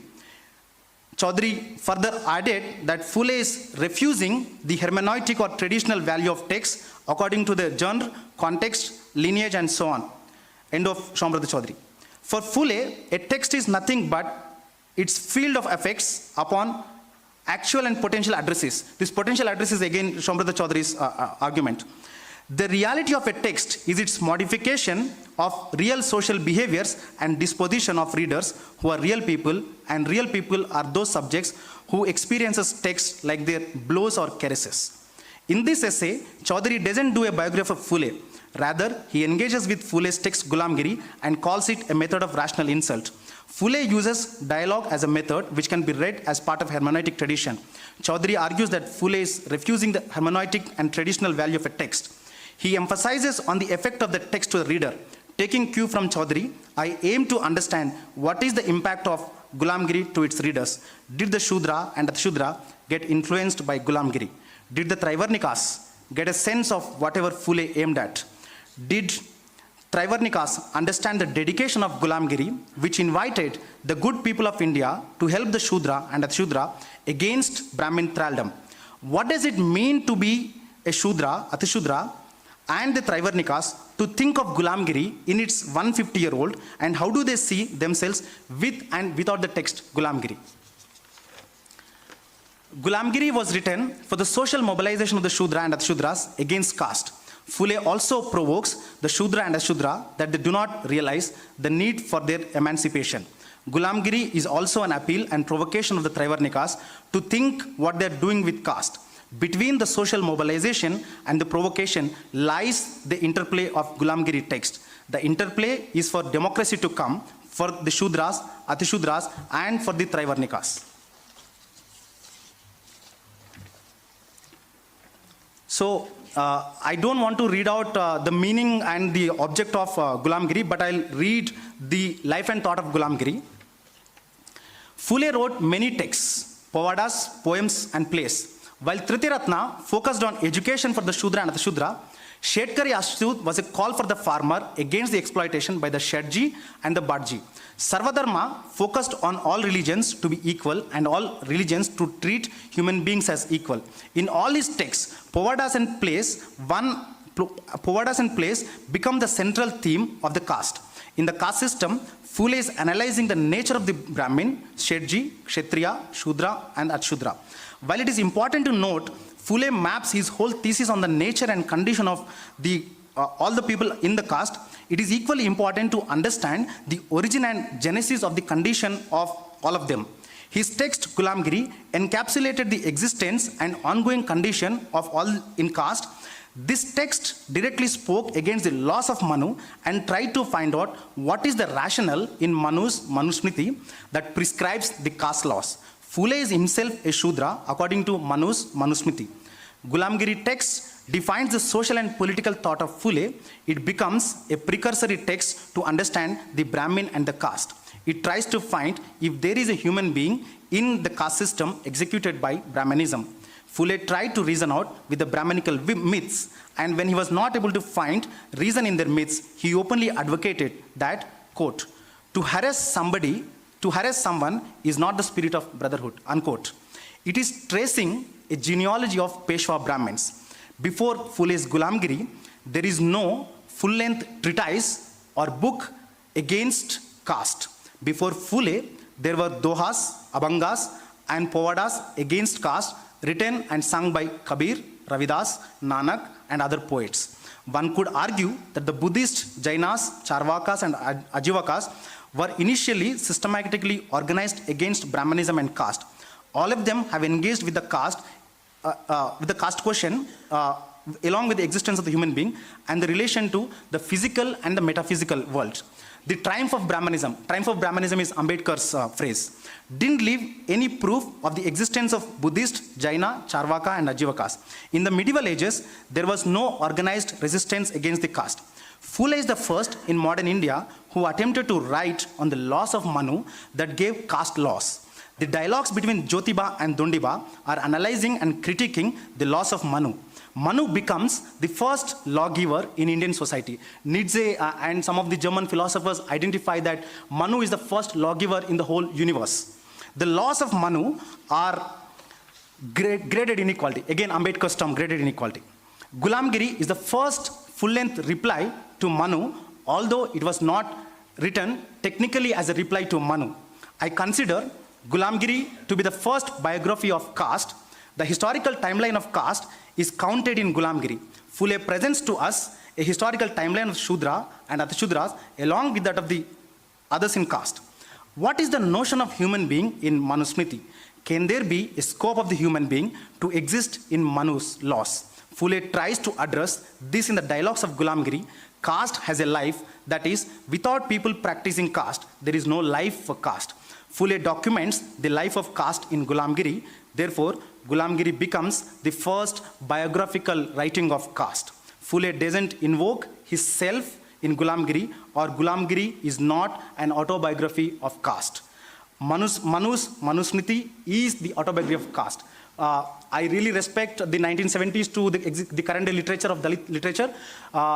written in all languages, but I do agree with Jilakar Srinivas and Chittibabu Padwala when they came up with this proposition that most of the Dalit literature has been a poisonous experiment that actually condemned the emancipatory potential that is pushing the Dalit community and the marginalized community into claiming and celebrating victimhood. So this is a problem that we have to grapple with.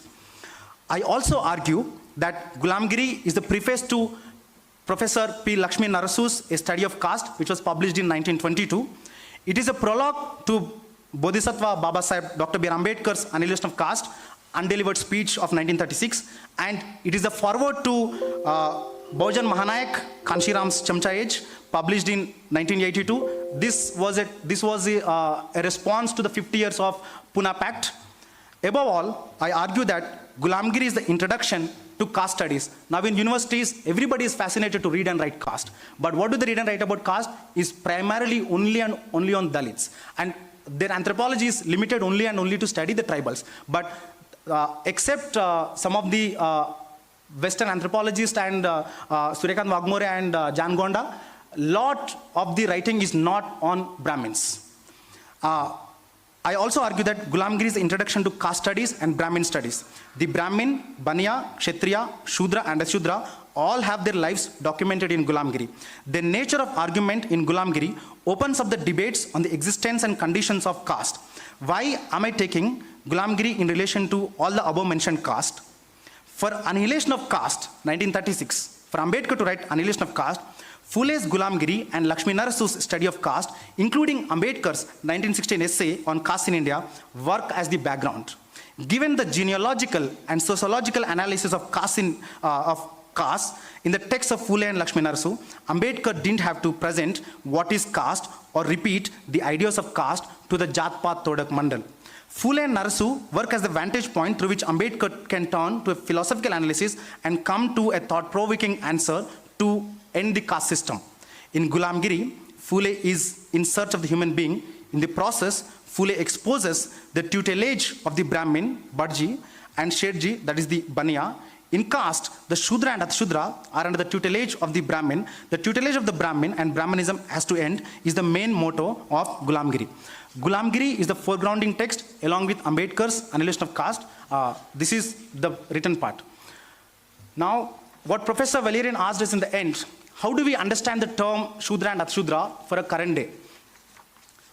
All of us are familiar with Professor Kanchaila's work from Why I'm Not a Hindu to his Shudra Rebellion, his latest book. Ambedkar dedicates his Hoover Shudras and calls Phule as the greatest Shudra of India at all points. Ambedkar departs from Phule on the Aryan question. Ambedkar doesn't agree with Phule on the Aryan race theory. Phule is very much upholding the Aryan race theory. Ambedkar doesn't uphold the Aryan race theory. Ambedkar and Phule come close on agreeing to the Purusha Sukta theory and the creation of caste. This is one point similar between Ambedkar and Phule. Ambedkar accepts Phule as his guru, but although Ambedkar wrote Buddha and his Dhamma, Buddha and his Dhamma is the only fictional text of Ambedkar. Apart from that, every text written by Ambedkar is a deep scholarly text. Buddha and his Dhamma is both a hermeneutic and as well as a fictional text. But what Ambedkar does is, Ambedkar doesn't write a full-length book on Jyotiba Phule. Ambedkar doesn't write a full-length book on Kabir.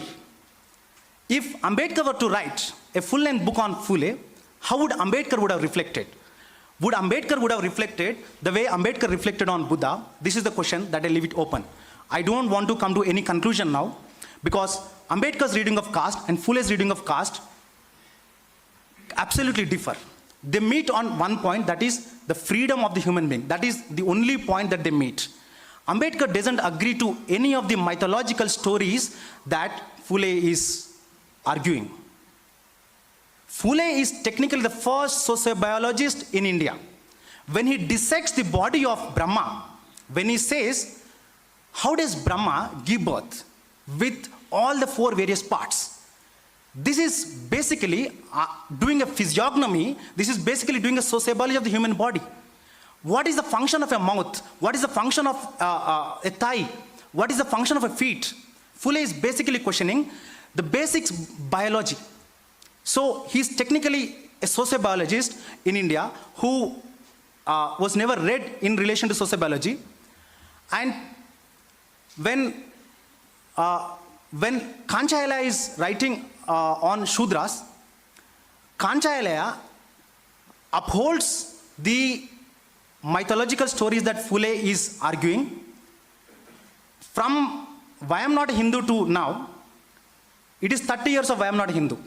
It is 150 years of Gulamgiri, it is 30 years of Why I'm Not a Hindu. In Why I'm Not a Hindu, Professor Kancha says that it's Shudra critique of Hindutva political economy. That's Kancha, way back in 1996, 1994, 1996. And in the 1980s, you had somebody called the Karpuri Thakur, a person hailing from the non-Brahmin caste, a person hailing from the Shudra caste, becoming the chief minister of a state called Bihar. In the 1980s and 1990s, the Karnataka state also had the socialist movement. From the 90s onwards, Karnataka also had socialist chief ministers. And from the early 90s to 2012, we also had an Atishudra in the name of Mayawati, who became chief minister for 4 times, couple of times in coalition, couple of times without coalition. There was BAMSEF, there was DS4. There are multiple movements that are happening after Phule. Ambedkar takes a radical departure from Phule, but Ambedkar never dissuades Phule. Kanshiram, if not for Kanshiram, Ambedkar would not have the light of day.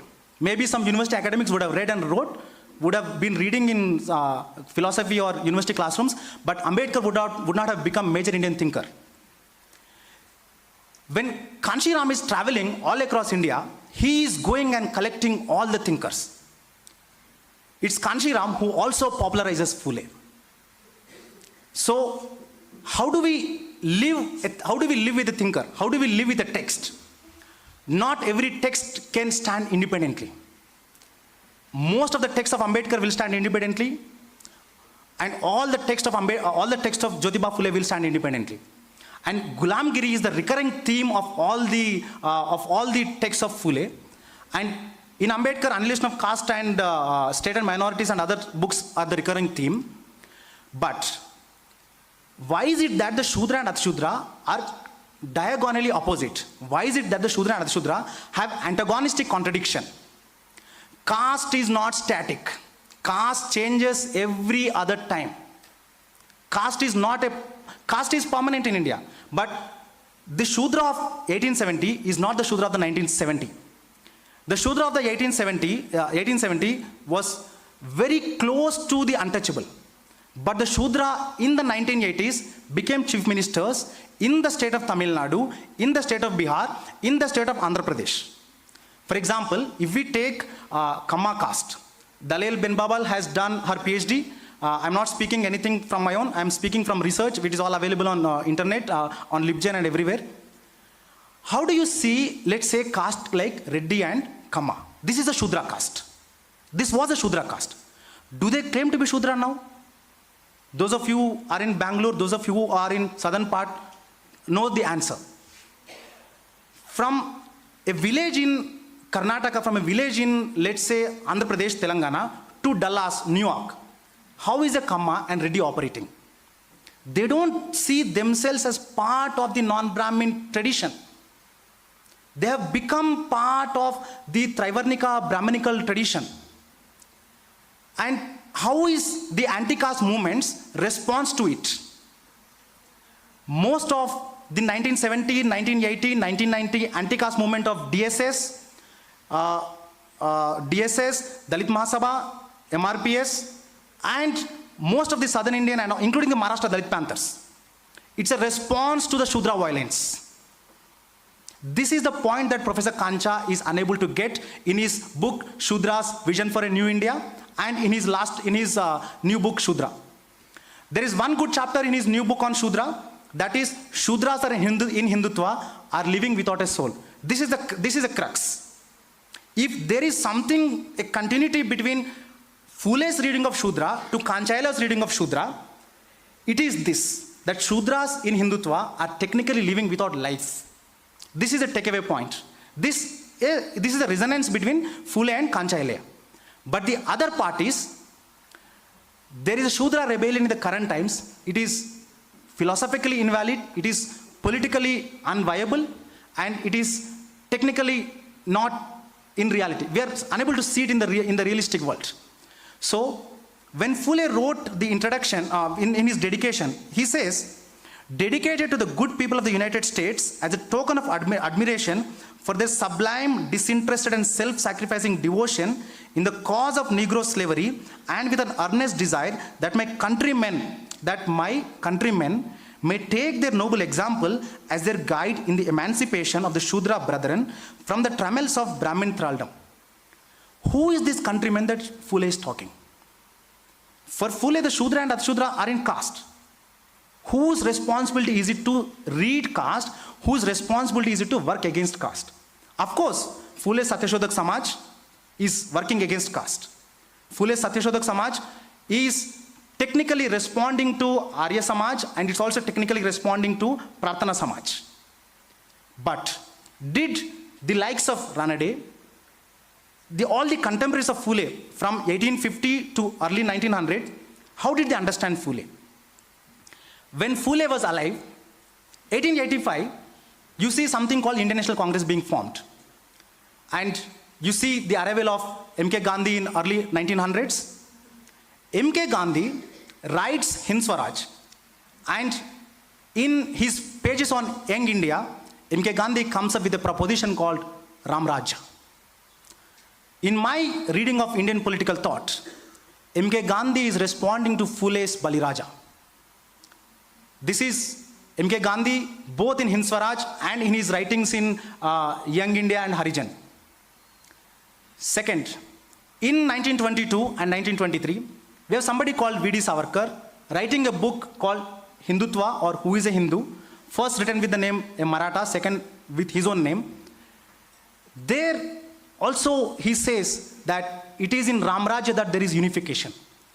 Both Gandhi and Savarkar are coming close in realizing Ram Rajya. This Ram Rajya is technically in opposition to Phule's Bali Raja.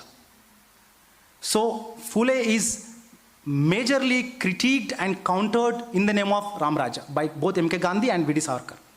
Then comes Ambedkar.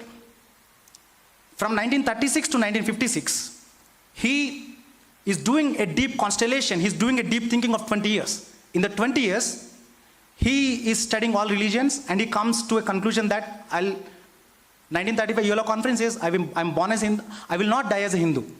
In 1956, he converts. When he converts, he gives ontological prescriptions. I shall not. In all the 22, it's I shall not. It starts with a negative. It starts with a negative language. But this negative language is turning into positive language. This is how Ambedkar is engaging with Phule.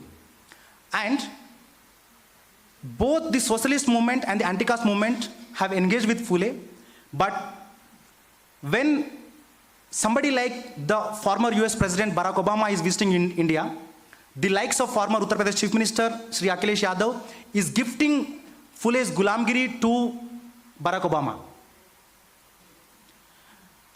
Earlier, even today, the books that are fashionable to present are Bhagavad Gita or Hind Swaraj, or let's say Buddha or any portrait of Buddha.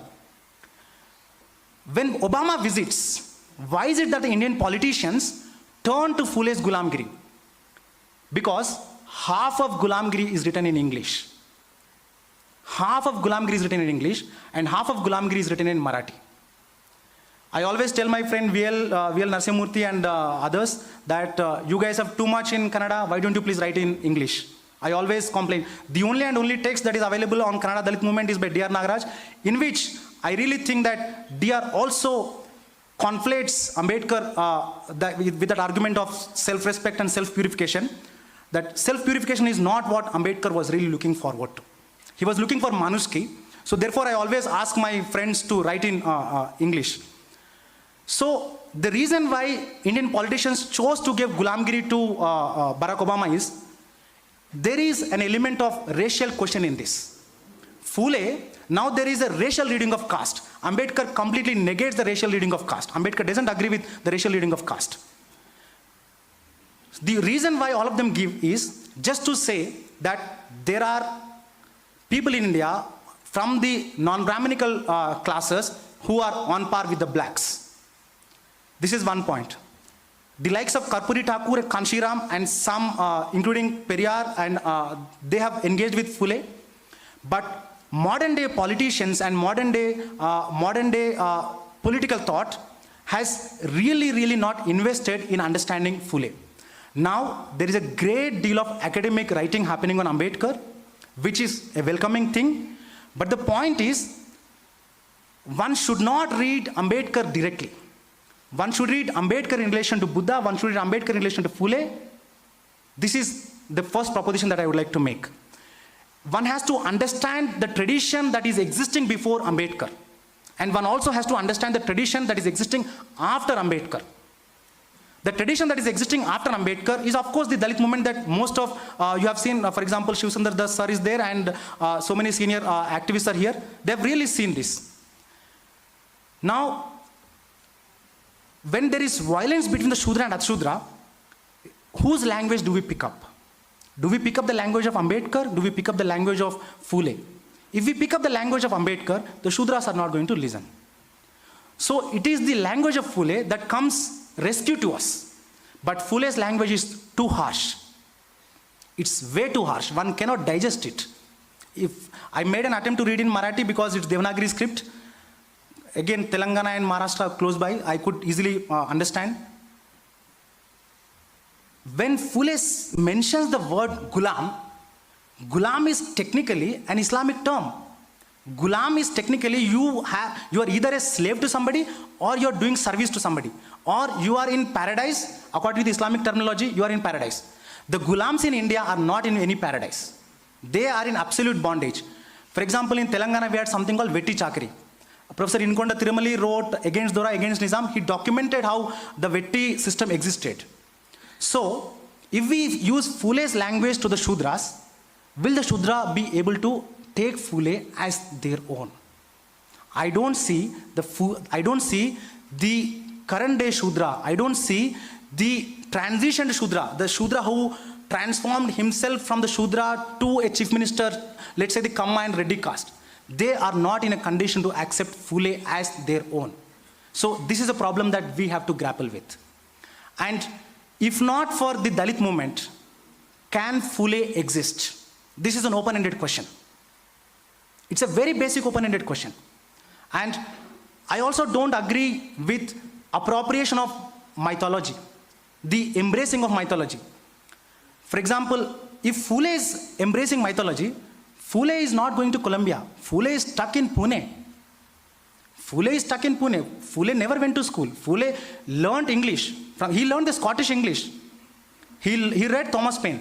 If there is an embracing of Sita, if there is an embracing of the Jati Puranas or the Jambava Puranas, then we will land ourselves in trouble. So the only reason why Ambedkar takes a departure from Phule is for the fact that let's not accept this mythology. This is Ambedkar's. If Ambedkar would have written on Phule, he would have definitely written this. So the likes of Eraupali, the likes of Du Saraswati, and Shilpa, they, even Priyadarshini Vijayashree, they're really thinking that we should understand this mythology and locate. If we locate ourselves in mythology, who are we valuing? We are exactly valuing Manu's Manav Dharma. I also understand the Dakkali Purana and all, but still, I don't think that Phule also would have agreed to the same mythological embracing of the self. Phule is basically saying that the Shudra and Atshudra belongs to this land. Most of the historians of ancient India and medieval India have debated on the Aryan question. It is a settled debate. We don't have to go into that. But Phule is giving us a test, and there is an addressee function. The text is giving us a examination. How do we speak against caste? How do we work against caste? So this I leave it to everybody. And the addressee function, because the writer doesn't exist anymore. The writer is only living in the words. The writer is only living in the book. We will all hang Phule's photo in our home, in our drawing room. When we come, we'll say, oh, you know, I'm follower of Phule, I'm follower of Buddha, Basava, and Kabir. We'll say this. But do we really, for example, why is it that the whole of Tamil Nadu non-Brahmin movement, the Dravidian movement, Sudipto wrote this non-Brahmin Hindutva in the News Minute, the longish piece, the non-Brahmin Hindutva. There is really non-Brahmin Hindutva today. This is the problem that I want to pose before you. And this is also the problem that I always tell Professor Kancha. And in all the social and political thinking, if we are unable to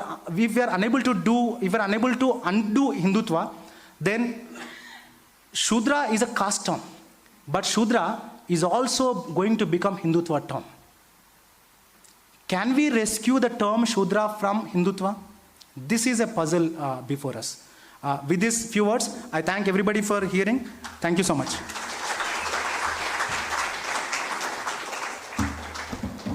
That was a great research work and talk by you, sir. Thank you so much. ನೀನು ಕರೆದೇ ಇಲ್ವಲ್ಲ. ಇರಲಿ. Thank you, Praveen, for such a provocative talk. Interesting. It's a very Ambedkarite and like Jyotiba Phule's thing, no? To provoke. Thank you for that lovely provocation for all of us who work with myths, rituals, and all that. Thank you. So, ನನಗೆ and also like ಇಂಡಿಯಾದಲ್ಲಿ ಸರಿಯಾದ ಪ್ರಶ್ನೆಗಳನ್ನ ಕೇಳೋರು ಕಮ್ಮಿ ಅಲ್ವಾ? So ಕೇಳಲ್ಲ ಸರಿಯಾದ ಪ್ರಶ್ನೆ. ನಾವು ಹಿಸ್ಟಾರಿಕಲಿ ನೋಡ್ಕೊಂಬಂದ್ರೂ ತುಂಬ ಕಮ್ಮಿ ಜನ. ಈಗ ನಾವು ಆಗಲೆಯಿಂದ ಮಾತಾಡ್ತಿದ್ದೀವಿ. ಆಜೀವಕರು, ಚಾರ್ವಾಕರು, ಮತ್ತು ಮಕ್ಕರ ಗೋಸಾಲ, ಬುದ್ಧ, ಅದಾದಮೇಲೆ ಜ್ಯೋತಿಬಾ ಫುಲೆ, ಮತ್ತು ಬಾಬಾ ಸಾಹೇಬ್, ಅದಾದಮೇಲೆ ಬೇರೆ ಏನೇನೋ ಮಾತಾಡ್ಬೋದು. ಸೊ ಬಹುಶಃ ಆಧುನಿಕ ಭಾರತದಲ್ಲಿ ಜಾತಿ ಕುರಿತಂಗೆ ಮತ್ತು ಸಂಸ್ಕೃತಿ ಕುರಿತಂಗೆ, ಸಾಂಸ್ಕೃತಿಕ ರಾಜಕಾರಣದ ಕುರಿತಂಗೆ ಸರಿಯಾದ ಪ್ರಶ್ನೆಗಳನ್ನು ಕೇಳಕ್ಕೆ ಶುರು ಮಾಡಿದವರು Jyotiba Phule. Right questions, because questions are very important than answers, no always. ತುಂಬ ಮುಖ್ಯ ಆ ಪ್ರಶ್ನೆಗಳು ಯಾವ್ಯಾವುದು ಅಂತ. ಸೊ ಅದನ್ನು ನೋಡೋಣ ಯಾವ್ಯಾವ ರೀತಿ ಪ್ರಶ್ನೆಗಳನ್ನ ಕೇಳ್ತಾ ಬಂದರು ಮತ್ತು ಅದು ಹೆಂಗೆ ಅದು ಮುಖ್ಯ ಆಯಿತು ಅಂತ. ಸರ್ ಹೇಳಿದ್ರು. ಸೊ ಇವರು Jyotiba Phule as a theatre activist in 1855 1855ರಲ್ಲಿ ಅವರು ತೃತೀಯ ರತ್ನ ಅಂತ ಒಂದು ನಾಟಕ ಬರೀತಾರೆ. ಆ ತೃತೀಯ ರತ್ನ ನಾಟಕದಲ್ಲಿ 5 ಪಾತ್ರ, 2 ಗಂಡ ಹೆಂಡತಿ, ಇನ್ನೊಬ್ಬ ವಿದೂಷಕ. ಆ ಗಂಡ ಹೆಂಡತಿ ಒಬ್ಬರು ಬ್ರಾಹ್ಮಣ ಗಂಡ ಹೆಂಡತಿ, ಇನ್ನೊಂದು ಶೂದ್ರ ಗಂಡ ಹೆಂಡತಿ. ಇಡೀ ನಾಟಕ ಹೆಂಗೆ ಬ್ರಾಹ್ಮಣರು ಇವರನ್ನ ಶೂದ್ರ ಗಂಡ ಹೆಂಡತಿನ ಮ್ಯಾನಿಪುಲೇಟ್ ಮಾಡ್ತಾರೆ ಅಂತ. ಥ್ರೂಔಟ್ ಇಡೀ ನಾಟಕದಲ್ಲಿ ವಿದೂಷಕ ಅಲ್ಲಿ ನಡೆಯೋ ಪ್ರತಿಯೊಂದು ದೃಶ್ಯನೂ ವ್ಯಾಖ್ಯಾನಿಸ್ತಾ ಹೋಗ್ತಾನೆ. ವ್ಯಾಖ್ಯಾನಿಸ್ತಾ ನೋಡಿ ಇಲ್ಲಿ ಈ ರೀತಿ ಮಾಡ್ತಿದ್ದಾನೆ, ನೋಡಿ ಇಲ್ಲಿ ಈ ರೀತಿ ಮಾಡ್ತಿದ್ದಾರೆ. ಇನ್ನೂ ಟು ಎಕ್ಸ್ಟೆಂಟ್ ಎಷ್ಟು ಶಾರ್ಪಾಗಿ ಅಡ್ರೆಸ್ ಮಾಡ್ತಾರೆ ಫುಲೆ ಅಂತಂದರೆ, ನೋಡಿ ಅವನು ತುಪ್ಪ ತಿನ್ನಕ್ಕೆ ಏನೇನೆಲ್ಲ ಮಾಡ್ತಾನೆ, ಸೇಮ್ ಇದೇ ಪದ ಬಳಸ್ತಾರೆ, ಅದನ್ನು ಏನೇನೆಲ್ಲ ಮಾಡ್ತಾನೆ ಅಂತ. ಇವತ್ತು I don't know whether we can use that language today. ಏನೇನೆಲ್ಲ ಮಾಡ್ತಾನೆ ಅಂತ ಮಾತಾಡ್ತಾರೆ. ನೀವು ಇಡೀ ಇಂಡಿಯಾದ ಸಂಸ್ಕೃತ ನಾಟಕಗಳ ಸ್ಟ್ರಕ್ಚರ್ನ ನೋಡ್ಕೊಂಬಂದರೆ ವಿದೂಷಕ ಯಾವಾಗಲೂ ನಾಯಕನ ಜೊತೆ ಇರ್ತಾನೆ, ಹೀರೋ ಜೊತೆಗಿರ್ತಾನೆ, ಬೇರೆಯವ್ರಿಗೆ ಮಾಕ್ ಮಾಡ್ತಿರ್ತಾನೆ. ಬಟ್ ಇಲ್ಲಿ ಮಾತ್ರ ವಿದೂಷಕ ಉಲ್ಟಾ, ಯಾರಿಗೆ ಅನ್ಯಾಯ ಆಗ್ತಿರ್ತದೆ ಅವನ ಜೊತೆಗಿರ್ತಾನೆ. ಇಡೀ ಸ್ಟ್ರಕ್ಚರನ್ನೇ ಉಲ್ಟಾ ಮಾಡಿದ್ದಾರೆ ಅದರಲ್ಲಿ ಜ್ಯೋತಿಬಾ ಫುಲೆ. ಇದು ಎಕ್ಸಾಕ್ಟ್ಲಿ ದಟ್ ಈಸ್ ವಾಟ್ ಇದು subversion that he has done in this place. So ಅದು ಸುಮ್ಮನೆ ಅಲ್ಲ, ಅದು ಸಣ್ಣ ಸಬ್ವರ್ಷನ್ ಅಲ್ಲ, ಇಟ್ಸ್ ಇಡೀ ಬುಡಮೇಲು ಪುರುಷ ಸೂಕ್ತನ ಉಲ್ಟಾ ಮಾಡಿ ನೋಡ್ದಂಗೆ. ಬೇಸಿಕಲಿ ತಲೆಯಿಂದ ಕಾಲಿಗೆ, ಕಾಲಿಂದ ತಲೆಗೆ ಯಾವ್ದು ಎಲ್ಲಿಂದ ಮಾತಾಡುತ್ತೆ, ಆ ಇಡೀ ಬಾಡಿನ ಶಿಫ್ಟ್ ಮಾಡಿದಾಗೆ. ಬಾಡಿ ರಾಜಕಾರಣ ಇಂಡಿಯಾ ದೇಶದಲ್ಲಿ ದೊಡ್ಡದಲ್ವಾ, ತುಂಬ ದೊಡ್ಡ ರಾಜಕಾರಣ, ಎಲ್ಲೆಲ್ಲಿಂದ ಹಿಡಿದು ಏನೇನೆಲ್ಲ ನಾವು ಇದ್ರ ಬಗ್ಗೆ ಮಾತಾಡ್ತೀವಿ. ಇಲ್ಲಿ ನಮಗೆ ಮಿತ್ಗಳು ಭಾಳ ಇಂಪಾರ್ಟೆಂಟು. ಯಾವ ಮಿತ್ತು ದೇಹದ ಬಗ್ಗೆ ಏನು ಹೇಳ್ತಿದೆ ಅಂತ.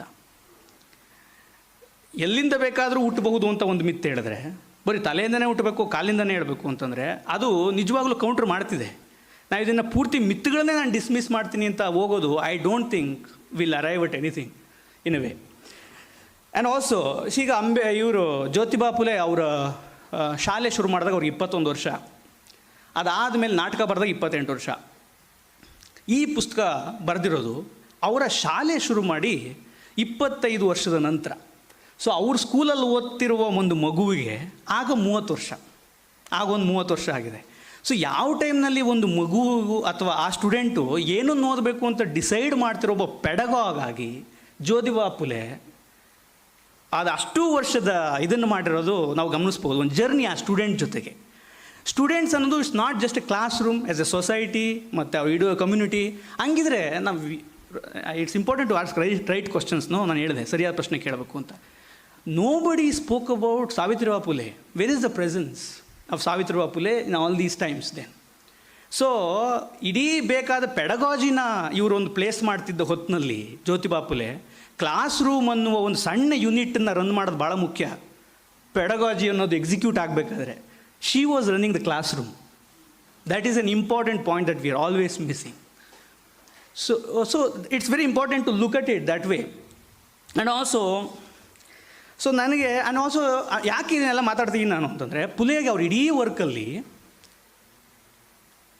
ಶಿಕ್ಷಣ, ತೃತೀಯ ರತ್ನನೇ ಶಿಕ್ಷಣ ಅಂತ ಅವ್ರು ರೆಫರ್ ಮಾಡ್ತಾರೆ. ಮತ್ತು ಅವ್ರಿಗೆ ಬರೀ ಶಿಕ್ಷಣ ಸಾಕಾಗಲ್ಲ. ಈ ಸೇಸ್ ದ್ಯಾಟ್ ಯಾರು ಶಿಕ್ಷಣ ಕಲಿಸ್ತಾರೆ, ಯಾವ ರೀತಿ ಶಿಕ್ಷಣ ಕಲಿಸ್ತಾರೆ ಅಂತ. ಯಾಕೆ ಈ ಬಡ್ಜಿ ಶೇಟ್ಜಿಗಳಿಗೆ ಟೀಚರ್ ಮಾಡಬೇಡಿ ಅಂತ ಹೇಳ್ತಾರೆ ಅವರು ಶಾಲೆಗಳಲ್ಲಿ. ಯಾಕೆಂದ್ರೆ ಅವ್ರು ಟೀಚ್ ಮಾಡಲ್ಲ ಸರಿಯಾಗಿ. They think we are very stupid, they think we are dumb. So if somebody already as like ಒಂದು ನೋಷನ್ ಇದೆ ಆದರೆ ತಲೆಯಲ್ಲಿ, ಹೌ ಕೆನ್ ಈ ಟೀಚ್? ಅವ್ರು ಹೆಂಗೆ ಹೇಳ್ಕೊಡ್ಬೋದು. That's why he creates, not like he create, there is no, I am not saying that Savitribai Phule ಅವರ effort ಏನೂ ಇಲ್ಲ ಅಂತ. He proposes an ideal teacher through Savitribai Phule, an ideal teacher. That's very important contribution. ಯಾಕೆಂದರೆ ಇದೆಲ್ಲದು philosophical layer ಮಾಡ್ತಿದ್ದ ಹೊತ್ತಿನಲ್ಲೂ ಕೂಡ ಅದನ್ನು ಒಂದು execution ಆಗಿ ಒಂದು day to day action plan ಆಗಿ ಮಾಡೋದು ಭಾಳ ಇಂಪಾರ್ಟೆಂಟ್ ಅಲ್ಲ. That is very important. ಅದನ್ನು ಥ್ರೂ ಔಟ್ ಅವರ ಜರ್ನಿನಲ್ಲಿ ನಾಟಕಗಳ ಮೂಲಕ, ಡೈಲಾಗ್ಗಳ ಮೂಲಕ ಮತ್ತು ಬ್ಯಾಲೆಡ್ಗಳ ಮೂಲಕ ಇದೆಲ್ಲದೂ ಮಾಡ್ತಾ ಹೋಗ್ತಾರೆ. ಆ್ಯಂಡ್ ಆಲ್ಸೋ ನೋಡಿ, ಈಗ ಇವರು ಇಬ್ಬರು ರೆಫರ್ ಮಾಡಿದ್ರು. ಸೊ ಬ್ಯಾಲೆಡ್ ಇತ್ತು, ಅಭಂಗಗಳಿತ್ತು, ದೆನ್ ಇದೆಲ್ಲದೂ ಇತ್ತು. ದೆನ್ ದ್ಯಾಟ್ ಟರ್ನ್ಸ್ ಇಂಟು ಇದು ಜ್ಯೋತಿಬಾ ಫುಲೆ ಜಲ್ಸಾಗಳು. ಅದು ಕೂಡ ನೆಕ್ಸ್ಟು ಆ ಜಲ್ಸಾಗಳು ಅಂಬೇಡ್ಕರೈಟ್ ಜಲ್ಸಾಗಳಾಗಿ ಇನ್ನೊಂದು ರೂಪ ಪಡಿತಾ ಹೋಗುತ್ತೆ. We can see the performance, ಒಂದು ಪ್ರೋಗ್ರೆಷನನ್ನು ನೋಡ್ತಾ ಹೋಗ್ಬೋದು ಇಲ್ಲೆಲ್ಲ ಕಡೆ. ಇದೆಲ್ಲ ಡೆವಲಪ್ಮೆಂಟು ಅಲ್ಲಿದೆ. ಅದು ಕೂಡ ಭಾಳ ಮುಖ್ಯ. ಆಮೇಲೆ ಈಗ ಇದ್ರ ಪುಸ್ತಕದ ಗುಲಾಮ್ಗಿರಿ ಪುಸ್ತಕದಲ್ಲಿ ಜ್ಯೋತಿಬಾ ಫುಲೆ ಡೀಲ್ ಮಾಡೋ ಸಂಗತಿಗಳು ಯಾವ್ಯಾವುದು ಅಂದರೆ, ಒಂದು ಪುರಾಣ, ಇನ್ನೊಂದು ಸಣ್ಣ ಸಣ್ಣ ಕ್ರಿಯೆಗಳು, ಸಣ್ಣ ಸಣ್ಣ ಸಿಂಬಲ್ಸ್. ಈವನ್ ವೀಳ್ಯದೆಲೆ, ಯಾವುದೋ ಒಂದು ರಾಗ, ಅವ್ರು ಮಿಯಾ ಮಲ್ಹಾರ್ ರಾಗದ ಬಗ್ಗೆ ಮಾತಾಡ್ತಾರೆ. ಆ ರಾಗ ಎಲ್ಲಿಂದ ಬಂತು ಅಂತ. ವೀಳ್ಯದೆಲೆಯನ್ನು ಬಲಿ ರಾಜ್ಯದಲ್ಲಿ ಹೆಂಗೆಲ್ಲ ಬಳಸ್ತಿದ್ರು ಮತ್ತು ಯಾಕೆ ಬಳಸ್ತಿದ್ರು ಅಂತ ಇರ್ತಾರೆ. Basically is hinting to look at ನಮ್ಮದೇ ಸಮುದಾಯಗಳ ರಿಚುವಲ್ಗಳನ್ನು ಹೊಸ ಲೆನ್ಸಲ್ಲಿ ನೋಡೋಕ್ಕೆ, ಹೊಸ ಮೀನಿಂಗ್ಗಳನ್ನು ಹುಡ್ಕೊಳ್ಳೋಕ್ಕೆ. ನಾವು just because we are unable to decode that language, myth language, ritual ಲ್ಯಾಂಗ್ವೇಜ್ನ, we say that no. See, we need radicalism. I believe radicalism ಅನ್ನೋದು ಈ ಸಮುದಾಯಗಳಿಗೆ ಹೊಸತಲ್ಲ. It was there before also and it is there today also. Just because they are not speaking in modern language that we speak today, we cannot dismiss that. Again, we are saying that you are not enough because you are not talking in my terms. That is very Brahminical. That is very Brahminical.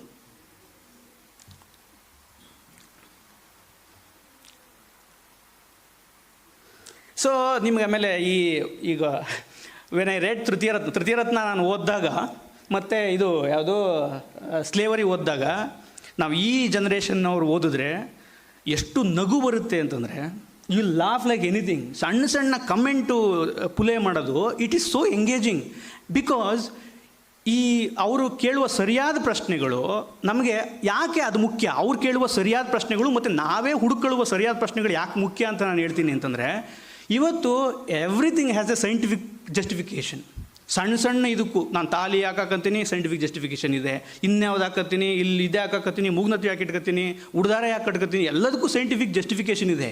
Science is supporting ಇದು ಇಡೀ ಏನದು ಮೂಢನಂಬಿಕೆನ ಇದೆಲ್ಲದನ್ನೂ ಇದು ಮಾಡ್ತಿದೆ, support ಮಾಡ್ತಿದೆ. Basically we have failed to ask right questions. ಈ through this Gulamgiri ಇಡೀ ಅವರ ಜ್ಯೋತಿಬಾ ಫುಲೆ ಸರಿಯಾದ ಪ್ರಶ್ನೆಗಳನ್ನು ಕೇಳೋದು ಹೆಂಗೆ ಅನ್ನೋದನ್ನ ಪ್ರಪೋಸ್ ಮಾಡ್ತಿದ್ದಾರೆ. ಅದರ ಮುಂದುವರಿಕೆಯಾಗಿ ನಡೆಯೋದು ನೋಡಿ, ಇಲ್ಲಿ ಅವತಾರಗಳು ಮತ್ತು ಈ ಪುರಾಣಗಳು, ಈ ಮಿತ್ಗಳನ್ನೆಲ್ಲ ಜ್ಯೋತಿಬಾ ಫುಲೆ ಪ್ರಪೋಸ್ ಮಾಡ್ತಾ ಹೋಗ್ತಾರೆ. ಅದನ್ನು takes it to another extension. Baba Saheb Ambedkar annihilation of ಕಾಸ್ಟಲ್ಲಿ, ಅನ್ಲೆಸ್ ನೀವು ಇದನ್ನೆಲ್ಲ ಸುಟ್ಟಾಗದೆ ಹೋದರೆ, ನೀವು ಇಲ್ಲಿಂದ ಬಿಡುಗಡೆ ಆಗದೆ ಹೋದರೆ ನಮಗೆ ಜಾತಿ ವಿನಾಶ ಸಾಧ್ಯ ಇಲ್ಲ ಅಂತಂತಾರೆ. What Praveen said is right. Like we have to look at the journey of Buddha ಮತ್ತು ಜ್ಯೋತಿಬಾ ಫುಲೆ ಮತ್ತು ಅಂಬೇಡ್ಕರ್. ಇದು ಈ ಟ್ರಜೆಕ್ಟ್ರಿ ನೋಡ್ತಾ ಹೋದರೆ ನಮಗೆ ಎಲ್ಲಿಂದ ಬರ್ತಿದೆ ಈ ಕ್ವಶನ್ಗಳು, ಎಲ್ಲಿಂದ ಹುಡ್ತಿದ್ದಾವೆ ಈ ಕ್ವಶನ್ಗಳು ಅನ್ನೋದು ಭಾಳ ಸ್ಪಷ್ಟ ಆಗ್ತಾ ಹೋಗುತ್ತೆ.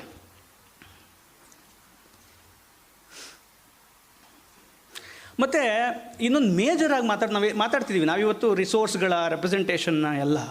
ಬಟ್ ನಿಜವಾಗ್ಲೂ ಜ್ಯೋತಿಬಾ ಫುಲೆ ಮಾತಾಡೋದು ಸಾಂಸ್ಕೃತಿಕ ಗುಲಾಮಗಿರಿ ಮತ್ತು ಸ್ಪಿರಿಚುವಲ್ ಗುಲಾಮಗಿರಿ, ಆಧ್ಯಾತ್ಮಿಕ ಗುಲಾಮಗಿರಿ. That is what ruling this country today. Spirituality, in the name of spirituality. Like simple, ನಾವು ನಮ್ಮ ಒಂದು ಇದಿದೆಯಲ್ಲ, ಒಂದು ದಿನನಿತ್ಯದ ನಮ್ಮ ಕ್ರಿಯೆಗಳನ್ನು ನಾವು ಗುರುತಿಸ್ಕೊಬಂದರೆ, ನಮ್ಮ ಹಬ್ಬಗಳನ್ನು ನಾವು ಗುರುತಿಸ್ಕೊಬಂದರೆ, ಅಥವಾ ನಾವು ಧರಿಸೋ ಬಟ್ಟೆಗಳನ್ನು ಗುರುತಿಸ್ಕೊಬಂದರೆ, ನಾವು ತಿನ್ನೋ ಊಟಗಳನ್ನು ಗುರುತಿಸ್ಕೊಬಂದರೆ, ನಾವು ಏನು ಮಾಡ್ತಿದ್ದೀವಿ ಮತ್ತು ಎಲ್ಲಿಗೆ ಕಸ್ಟಮರ್ಸ್ ಆಗಿದ್ದೀವಿ ನಾವು ಅನ್ನೋದು ಗೊತ್ತಾಗುತ್ತೆ. ಯಾಕೆ ಅಂದರೆ ನಾವೊಂದು ಆಲ್ಟರ್ನೇಟಿವ್ ಆದ, ಅಥವಾ ನಿಜವಾಗ್ಲೂ ಆಲ್ಟರ್ನೇಟಿವ್ ಆದ ಬೇರೆ ಥರದ ಒಂದು ಸ್ಪಿರಿಚುವಲ್ ಈಡಿಯಮ್ಗಳನ್ನು, ರಿಚುವಲ್ಗಳನ್ನು ಈ ಕಾಲಕ್ಕೆ ನಾವು ಕೊಡೋಕೆ ಆಗದೇ ಇರೋದು ಇಟ್ಸ್ ಅ ಫೇಲ್ಯೂರ್. ನಾವು ಮಾಡ್ತಿರೋದು ಬೇಸಿಕಲಿ ಸತ್ಯನಾರಾಯಣ ಪೂಜೆ ಮಾಡ್ತಾರೆ, they do it for sure. ನಾವು ಇಲ್ಲೂ ಎಷ್ಟೋ ಜನ ಬಂದಿರೋರು ಮಾಡಿರ್ಬೋದು. ವೈ, ಯಾಕೆ ಮಾಡ್ತಿದ್ದೀವಿ ನಾವು ಅದನ್ನು? ಹಂಗಿದ್ರೆ ಗೇಲ್ ಓಂಬೆಟ್ ಇದ್ರ ಬಗ್ಗೆ ಬರೀತಾರೆ. ದೇ ಇಸ್ ಒನ್ ರಿಚುವಲ್ ಬಲಿಪಾಡ್ಯಮಿನಲ್ಲಿ ಮಾಡೋ ಅಂಥದ್ದು. ಈ ಯಾವ ಶೂದ್ರ ಕಮ್ಯುನಿಟಿ ಅಥವಾ ಅತಿಶೂದ್ರ ಕಮ್ಯುನಿಟಿ ಮನೆಗಳಲ್ಲಿ ಮಾಡುವ ಒಂದು ರಿಚುವಲ್ ಗೇಲ್ ಓಂಬೆಟ್ ಗುರುತಿಸೋದು. ಅವರು ಬಲಿಪಾಡ್ಯಮಿ ದಿನ ಬಲಿಯನ್ನು ಕರೆದು ಎವೋಕ್ ಮಾಡಿ ನಮಗೆ ಬಲಿರಾಜ್ಯ ಬರಲಿ, ಒಳ್ಳೆಯದಾಗಲಿ ಅಂತ ಕೇಳ್ಕೊಡೋದು. ಅದೇ ಟೈಮ್ನಲ್ಲಿ ಈ ಡಾಮಿನೆಂಟ್ ಕಾಸ್ಟ್ಗಳ ರಿಚುವಲ್ ಏನು ಅಂದರೆ, ಒಂದು ಆ ರೀತಿಯ ಗೊಂಬೆ ಮಾಡಿ ಅದನ್ನು ಕಾಲಲ್ಲಿ ಒದ್ದೆಯೋದು. They are not the same. ಅವೆರಡು ಬೇರೆ ಬೇರೆ. Unless we understand this. ಮತ್ತು ಈ ರಿಚುವಲ್ಗಳಿಗೆ ನಾವು ನಮ್ಮ ಫೋಕ್ಲೋರ್ಗೆ ಅಥವಾ ಯಾವುದನ್ನು ನಾವು ನಮ್ಮ ಇದು ಅಂತಂತೀವಿ ಅಲ್ಲಿಗೆ ಹೋಗದೆ ಹೋದರೆ ದೆನ್ ನಮ್ಮ ನಿಜವಾದ ಎನರ್ಜೀಸ್ ಅಥವಾ ವಿಸ್ಡಮ್ನ ಸೋರ್ಸನ್ನೇ ನಾವು ಮಿಸ್ ಮಾಡ್ಕೋತಿದ್ದೀವಿ ಅಂತ.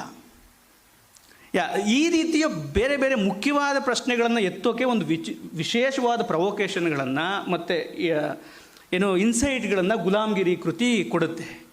ಮತ್ತು ಅದ್ರ ಪರ್ಫಾರ್ಮೆನ್ಸ್ ನೋಡಿ. ನೋಡಿ, ಗುಲಾಮ್ಗಿರಿ ಪುಸ್ತಕ ಜ್ಯೋತಿಬಾ ಫುಲೆ ಬರೆದ ಈ ತೃತೀಯ ರತ್ನ ನಾಟಕದ ಫಿಲಾಸಫಿಕಲ್ ಬ್ಯಾಕ್ಡ್ರಾಪ್ ಏನಾಗಬೇಕು ಅನ್ನೋ ಬರೆದಿರೋ ಒಂದು manifesto in a way. But problem ಏನು ಅಂದರೆ, ಈ ತನಕ ಅದು ಆಧುನಿಕ ನಾಟಕ ಆದ್ರೂ ಈ ತನಕ ಇಂಡಿಯಾದ ಯಾವುದೇ ಯೂನಿವರ್ಸಿಟಿಗಳಲ್ಲೂ, ನಾಟ್ ಯೂನಿವರ್ಸಿಟಿ, ಥಿಯೇಟರ್ ಸ್ಕೂಲ್ಗಳಲ್ಲಿ ಅದು ಒಂದು ಓದುವ ನಾಟಕವಾಗಿ ನಾವು ಓದಿಲ್ಲ. ನೋಬಡಿ ರೀಡ್ಸ್ ಇನ್ ಥಿಯೇಟರ್ ಪ್ರಾಕ್ಟೀಸ್ನಲ್ಲಿ ಓದಲ್ಲ. ನೀವು ಬೇರೆ ಬೇರೆ ಕೃತಿಗಳನ್ನ ಓದ್ತೀರಿ, ನೀವು ಕಾಳಿದಾಸನ ಓದ್ತೀರಿ, ಇನ್ಯಾರು ಮೋಹನ್ ರಾಕೇಶನ್ ಓದ್ತೀರಿ, ಆಮೇಲೆ ಅಲೇಕರ್ನ ಓದ್ತೀರಿ, ಗಿರೀಶ್ ಕಾರ್ನಾಡ್ನ ಓದ್ತೀರಿ. ಬಟ್ ಜ್ಯೋತಿಬಾ ಫುಲೆಯ ಭಾಳ ಇಂಪಾರ್ಟೆಂಟ್ ಆದ ಒಂದು ನಿಜವಾಗ್ಲೂ ಒಂದು ಟೋನನ್ನು ಸೆಟ್ ಮಾಡೋ ನಾಟಕವನ್ನು ಯಾವುದೇ ಥಿಯೇಟರ್ ಪ್ರಾಕ್ಟೀಷ್ನರು ಅಥವಾ ಥಿಯೇಟರ್ ಸ್ಕೂಲ್ಗಳಲ್ಲಿ ಒಳಗೊಂಡಿಲ್ಲ. ದ್ಯಾಟ್ ಇಟ್ ಸೆಲ್ಫ್ ಈ ಒಟ್ಟು ರಾಜಕಾರಣದ ಒಂದು ಇದನ್ನು ಹೇಳ್ತದೆ, ಯಾಕೆ ಒಳಗೊಂಡಿಲ್ಲ ಅಂತ. ಸೊ ಇವೆಲ್ಲ ಈ ರೀತಿ ಎಲ್ಲ ಮುಖ್ಯವಾದ ಪ್ರಶ್ನೆಗಳನ್ನು ಭಾಳ ಈ ಗುಲಾಮ್ಗಿರಿ ಎತ್ತುತ್ತಾ ಬರ್ತದೆ. ಮತ್ತು ನಾನು ಇವಾಗ ಎಕ್ಸಾಕ್ಟ್ಲಿ ವಾಟ್ ಇವರು ಪ್ರವೀಣ್ ಹೇಳಿದ್ದು ಭಾಳ ಇಂಪಾರ್ಟೆಂಟು. ಅವತ್ತಿನ ಶೂದ್ರ ಇವತ್ತಿನ ಶೂದ್ರನಾ? ಅಲ್ಲ, ಕರ್ನಾಟಕದಲ್ಲೂ ಅಲ್ಲ ಮತ್ತು ಇದರಲ್ಲೂ ಅಲ್ಲ. ಇವಾಗ ಕುವೆಂಪು ಕನ್ನಡದಲ್ಲಿ ತಗೊಂಡಿರುವ ಶೂದ್ರ ಪೊಸಿಷನ್ನೇ ಇವತ್ತಿನ ಕನ್ನಡದ ಎಷ್ಟೋ ಶೂದ್ರ ರೈಟರ್ಗಳು ತಗೊಳ್ಳೋಕ್ಕೆ ಸಾಧ್ಯ ಇಲ್ಲ. ಶೂದ್ರ ಸಮುದಾಯಗಳು ತಮ್ಮ ಐಕಾನ್ಗಳೆಂದು ಯಾರನ್ನು ಗುರುತಿಸ್ಕೋತಾರೆ, ಯಾರ ಜೊತೆಗೆ ತಮ್ಮನ್ನು ನಿಂತ್ಕೋತಾರೆ ಅನ್ನುವುದು ಭಾಳ ಮುಖ್ಯವಾದ ಪ್ರಶ್ನೆ. ಇವತ್ತು ಹನಕೆರೆ ಮಂಡ್ಯದಲ್ಲಿ ನಡೆದಂಥ ಅಟ್ರಾಸಿಟಿ ಇದಕ್ಕೆ ಒಂದು ದೊಡ್ಡ ಮಟ್ಟದ ಹೋರಾಟವನ್ನು ಇಲ್ಲಿನ ಶೂದ್ರ ಸಮುದಾಯಗಳು ಕಟ್ಟಬೇಕಿತ್ತು. ಕಟ್ತಿಲ್ಲ ಅಂದರೆ ಇವತ್ತಿನ ಶೂದ್ರ ಅವತ್ತಿನ ಶೂದ್ರ ಅಲ್ಲ ಅನ್ನೋದು ನಮಗೆ ಸ್ಪಷ್ಟ ಆಗ್ತಿದೆ ನಮ್ಮ ಕಣ್ಣೆದುರಿಗೇನೆ.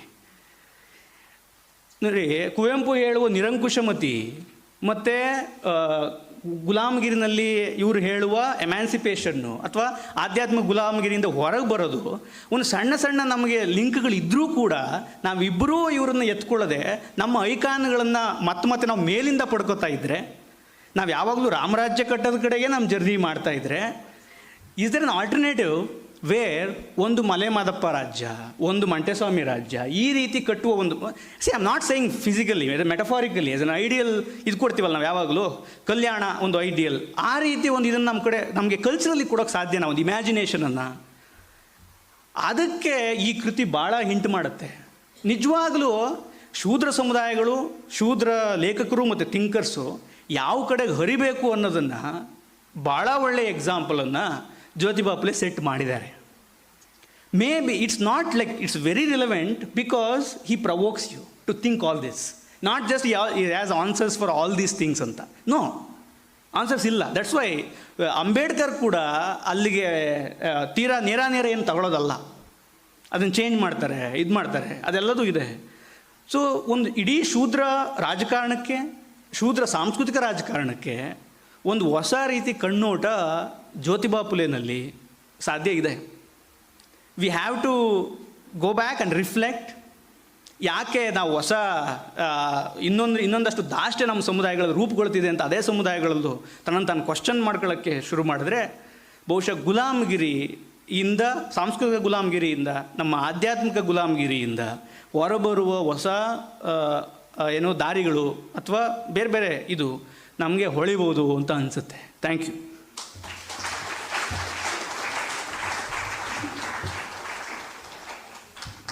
Thank you Lakshman.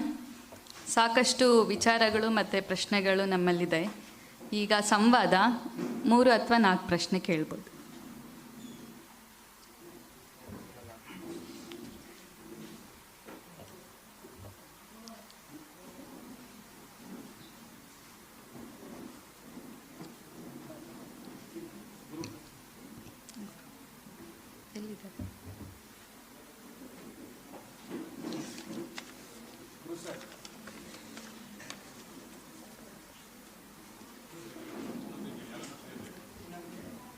ಪ್ರಶ್ನೆ ಕೇಳ್ಬೋದು.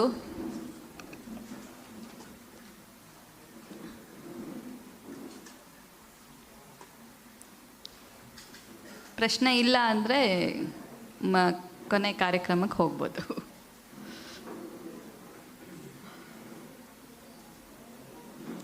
Yes sir.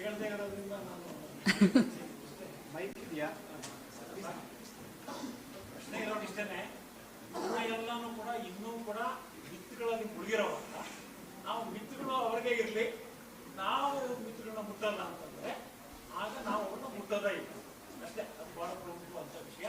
ಅದರಲ್ಲಿ ಶಿಲ್ಪ ಅವರು ಮತ್ತು ಲಕ್ಷ್ಮಣ್ ಅವರು ಅದ್ರ ಬಗ್ಗೆ ಸಾಕಷ್ಟು ಮಾಡ್ತಾರೆ. ಅದರಿಂದಾಗಿ ನಾನಂತೂ ಕೂಡ ಒಂದು ಕಡೆಗೆ ಇವ್ರನ್ನ ಸ್ವಾಮಿಯವರು ಮತ್ತು ಒಂದು ಕಡೆಗೆ ಫುಲೆ ಅವರನ್ನು ಓದಿ ಮಿತ್ರಗಳನ್ನ ಬಗೆಯೋದಕ್ಕೆ ಪ್ರಯತ್ನ ಮಾಡಿ, ಮಾರಮ್ಮ ಅಂದರೆ ದಲಿತರನ್ನ ಗುಲಾಮಗಿರಿಗೆ ತಂದಕ್ಕೆ ಹೆಂಗನ್ನು ಬಳಸ್ಕೊಂಡು ಎಲ್ಲ ಹೇಗೆ ಮಹಿಳೆಯರನ್ನ ಪಾತಿವೃತ್ಯಕ್ಕೆ ಎತ್ತುವುದಕ್ಕೆ ಅದನ್ನು ಬಳಸ್ಕೊಂಡು ಸ್ಟಡೀಸ್ ಮಾಡಿದ್ದೀನಿ. ಸಾಮಾನ್ಯವಾಗಿ ಪ್ರಶ್ನೆ ಅಂದರೆ ಮಿತ್ರಗಳನ್ನ ನಾವು ಬಳಸ್ಕೊಳ್ಳೇಬೇಕಾಗತ್ತೆ, ಹೊಡಿಬೇಕು. ಮಿತ್ರಗಳನ್ನ ಹೊಡಿಬೇಕು, ಅದ್ರ ಮೂಲಕ ಜನರ ಮನಸ್ಸಿನಲ್ಲಿರುವಂಥ ಮಿತ್ರಗಳನ್ನ ಹೊಡಿಬೇಕಾಗುತ್ತೆ. ಅವಾಗ ಮಾತ್ರನೇ ಅವರದ್ರಿಂದ ಈಜ ಸಾಧ್ಯ ಅಂತ ನಾನು ಅನಿಸುತ್ತೆ. ಈ ಪ್ರಶ್ನೆಗೆ ಉತ್ತರ ಇನ್ಯಾರಾದರೂ ಪ್ರಶ್ನೆ ಕೇಳೋರಿದ್ರೆ ಕೇಳ್ಬೋದು.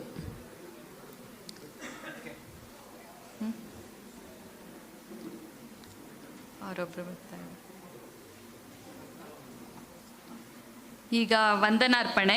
ಗುರುಪ್ರಸಾದ್ DN, ಸಂಪಾದಕರು, ನ್ಯಾಯಪಥ ಪತ್ರಿಕೆ.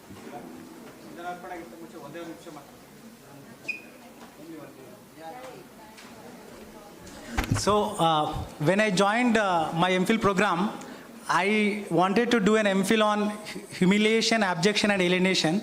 I went to Professor Valerian. He asked me to write just one page. He said, not more than one page. And he gave me some day at 12 o'clock sharp. I went, I emailed him and I went. He said that you cannot do MPhil on all the 3 topics. Pick up one concept, humiliation and human agency. And then I wanted to work with somebody called Gopal Guru, who all of you revere. He was not willing to supervise, and then I was clueless. And Harish Vankade came forward to supervise me. Harish Vankade is the student of Professor Valerian. And when I wanted to do my PhD, I gave my first PhD proposal on ex nihilo and void. My supervisor really scolded me, and he said, you better write a PhD on Ambedkar and democracy. I said, I'm not going to write. He said, at least you must engage with some anti-caste thinker.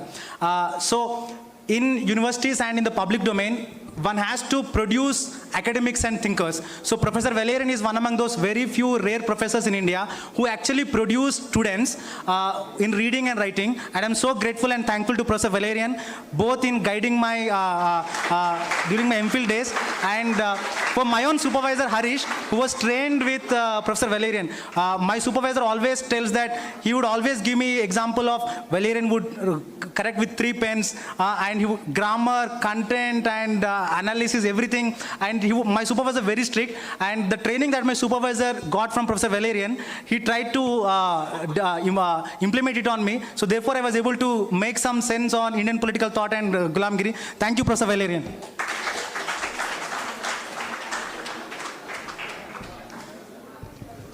ಗುಲಾಮ್ಗಿರಿ ಟೆಕ್ಸ್ಟ್ಗೆ 150 ವರ್ಷ ತುಂಬಿದ ಹಿನ್ನೆಲೆಯಲ್ಲಿ ನಾವು ಇದ್ರ ಬಗ್ಗೆ ಕಾರ್ಯಕ್ರಮ ಮಾಡಬೇಕು ಅಂತ ನಮ್ಮ ಮನಸ್ಸಿಗೆ ಮೊದಲಿಗೆ ಬಂದಿದ್ದು ಪ್ರೊಫೆಸರ್ ವಲೇರಿಯನ್ ರಾಡ್ರಿಗಸ್ ಅವರು.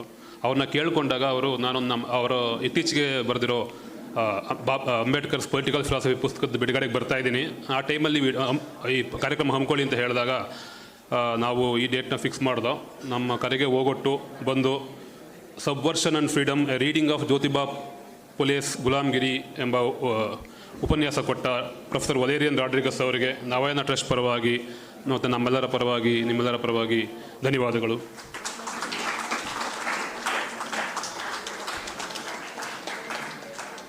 ಹಾಗೆ ಈ ಕಾರ್ಯಕ್ರಮದಲ್ಲಿ ಪ್ರತಿಕ್ರಿಯೆಯಾಗಿ 150 ವರ್ಷ ತುಂಬಿದ ಹಿನ್ನೆಲೆಯಲ್ಲಿ ಮಾತಾಡಕ್ಕೆ ಕರೆದಿದ್ದ ಶಿಲ್ಪಾ ಮುಡ್ಬಿಯವರು, ಡಾಕ್ಟರ್ ಪ್ರವೀಣ್ ತಲ್ಲೆಪಲ್ಲಿ ಮತ್ತು KP ಲಕ್ಷ್ಮಣ್ ಅವರು 3 ಜನ ಅವರು ಇಂಡಿಪೆಂಡೆಂಟಾಗಿ ಅವರ ಚಿಂತನೆಗಳನ್ನ ಹಂಚ್ಕೊಂಡಿದ್ದಾರೆ. ಅವರಿಗೂ ಕೂಡ ನವಯನ ಟ್ರಸ್ಟ್ ಪರವಾಗಿ ಧನ್ಯವಾದಗಳು. ಮತ್ತು ನವಯನ ಟ್ರಸ್ಟ್ ಪರವಾಗಿ ಉಪಸ್ಥಿತರಿದ್ದ VL ನರಸಿಂಹಮೂರ್ತಿ ಮತ್ತು ಕಾರ್ಯಕ್ರಮವನ್ನು ಭಾಳ ಚೆನ್ನಾಗಿ ನಡೆಸ್ಕೊಟ್ಟ ಕೆಸ್ತಾರ ಮೇಡಮ್ ಅವರು ಕೂಡ ಧನ್ಯವಾದಗಳು. Thank you. ನೀವೆಲ್ಲ ಬಂದರು, ಸ್ವಲ್ಪ ಸೆಕೆ ಇತ್ತು, ಕ್ಷಮಿಸಿ. ಆದರೂ ಇಷ್ಟೊತ್ತು ಕೂತಿದ್ರೆ ನಮಗೆ ಬೇರೆ ಬೇರೆ ಕಾರ್ಯಕ್ರಮ ಮಾಡೋಕ್ಕೆ ಇದರಿಂದ ಹುರುಪು ಸಿಕ್ಕಿದೆ. ನಿಮಗೆಲ್ಲರಿಗೂ ಧನ್ಯವಾದಗಳು.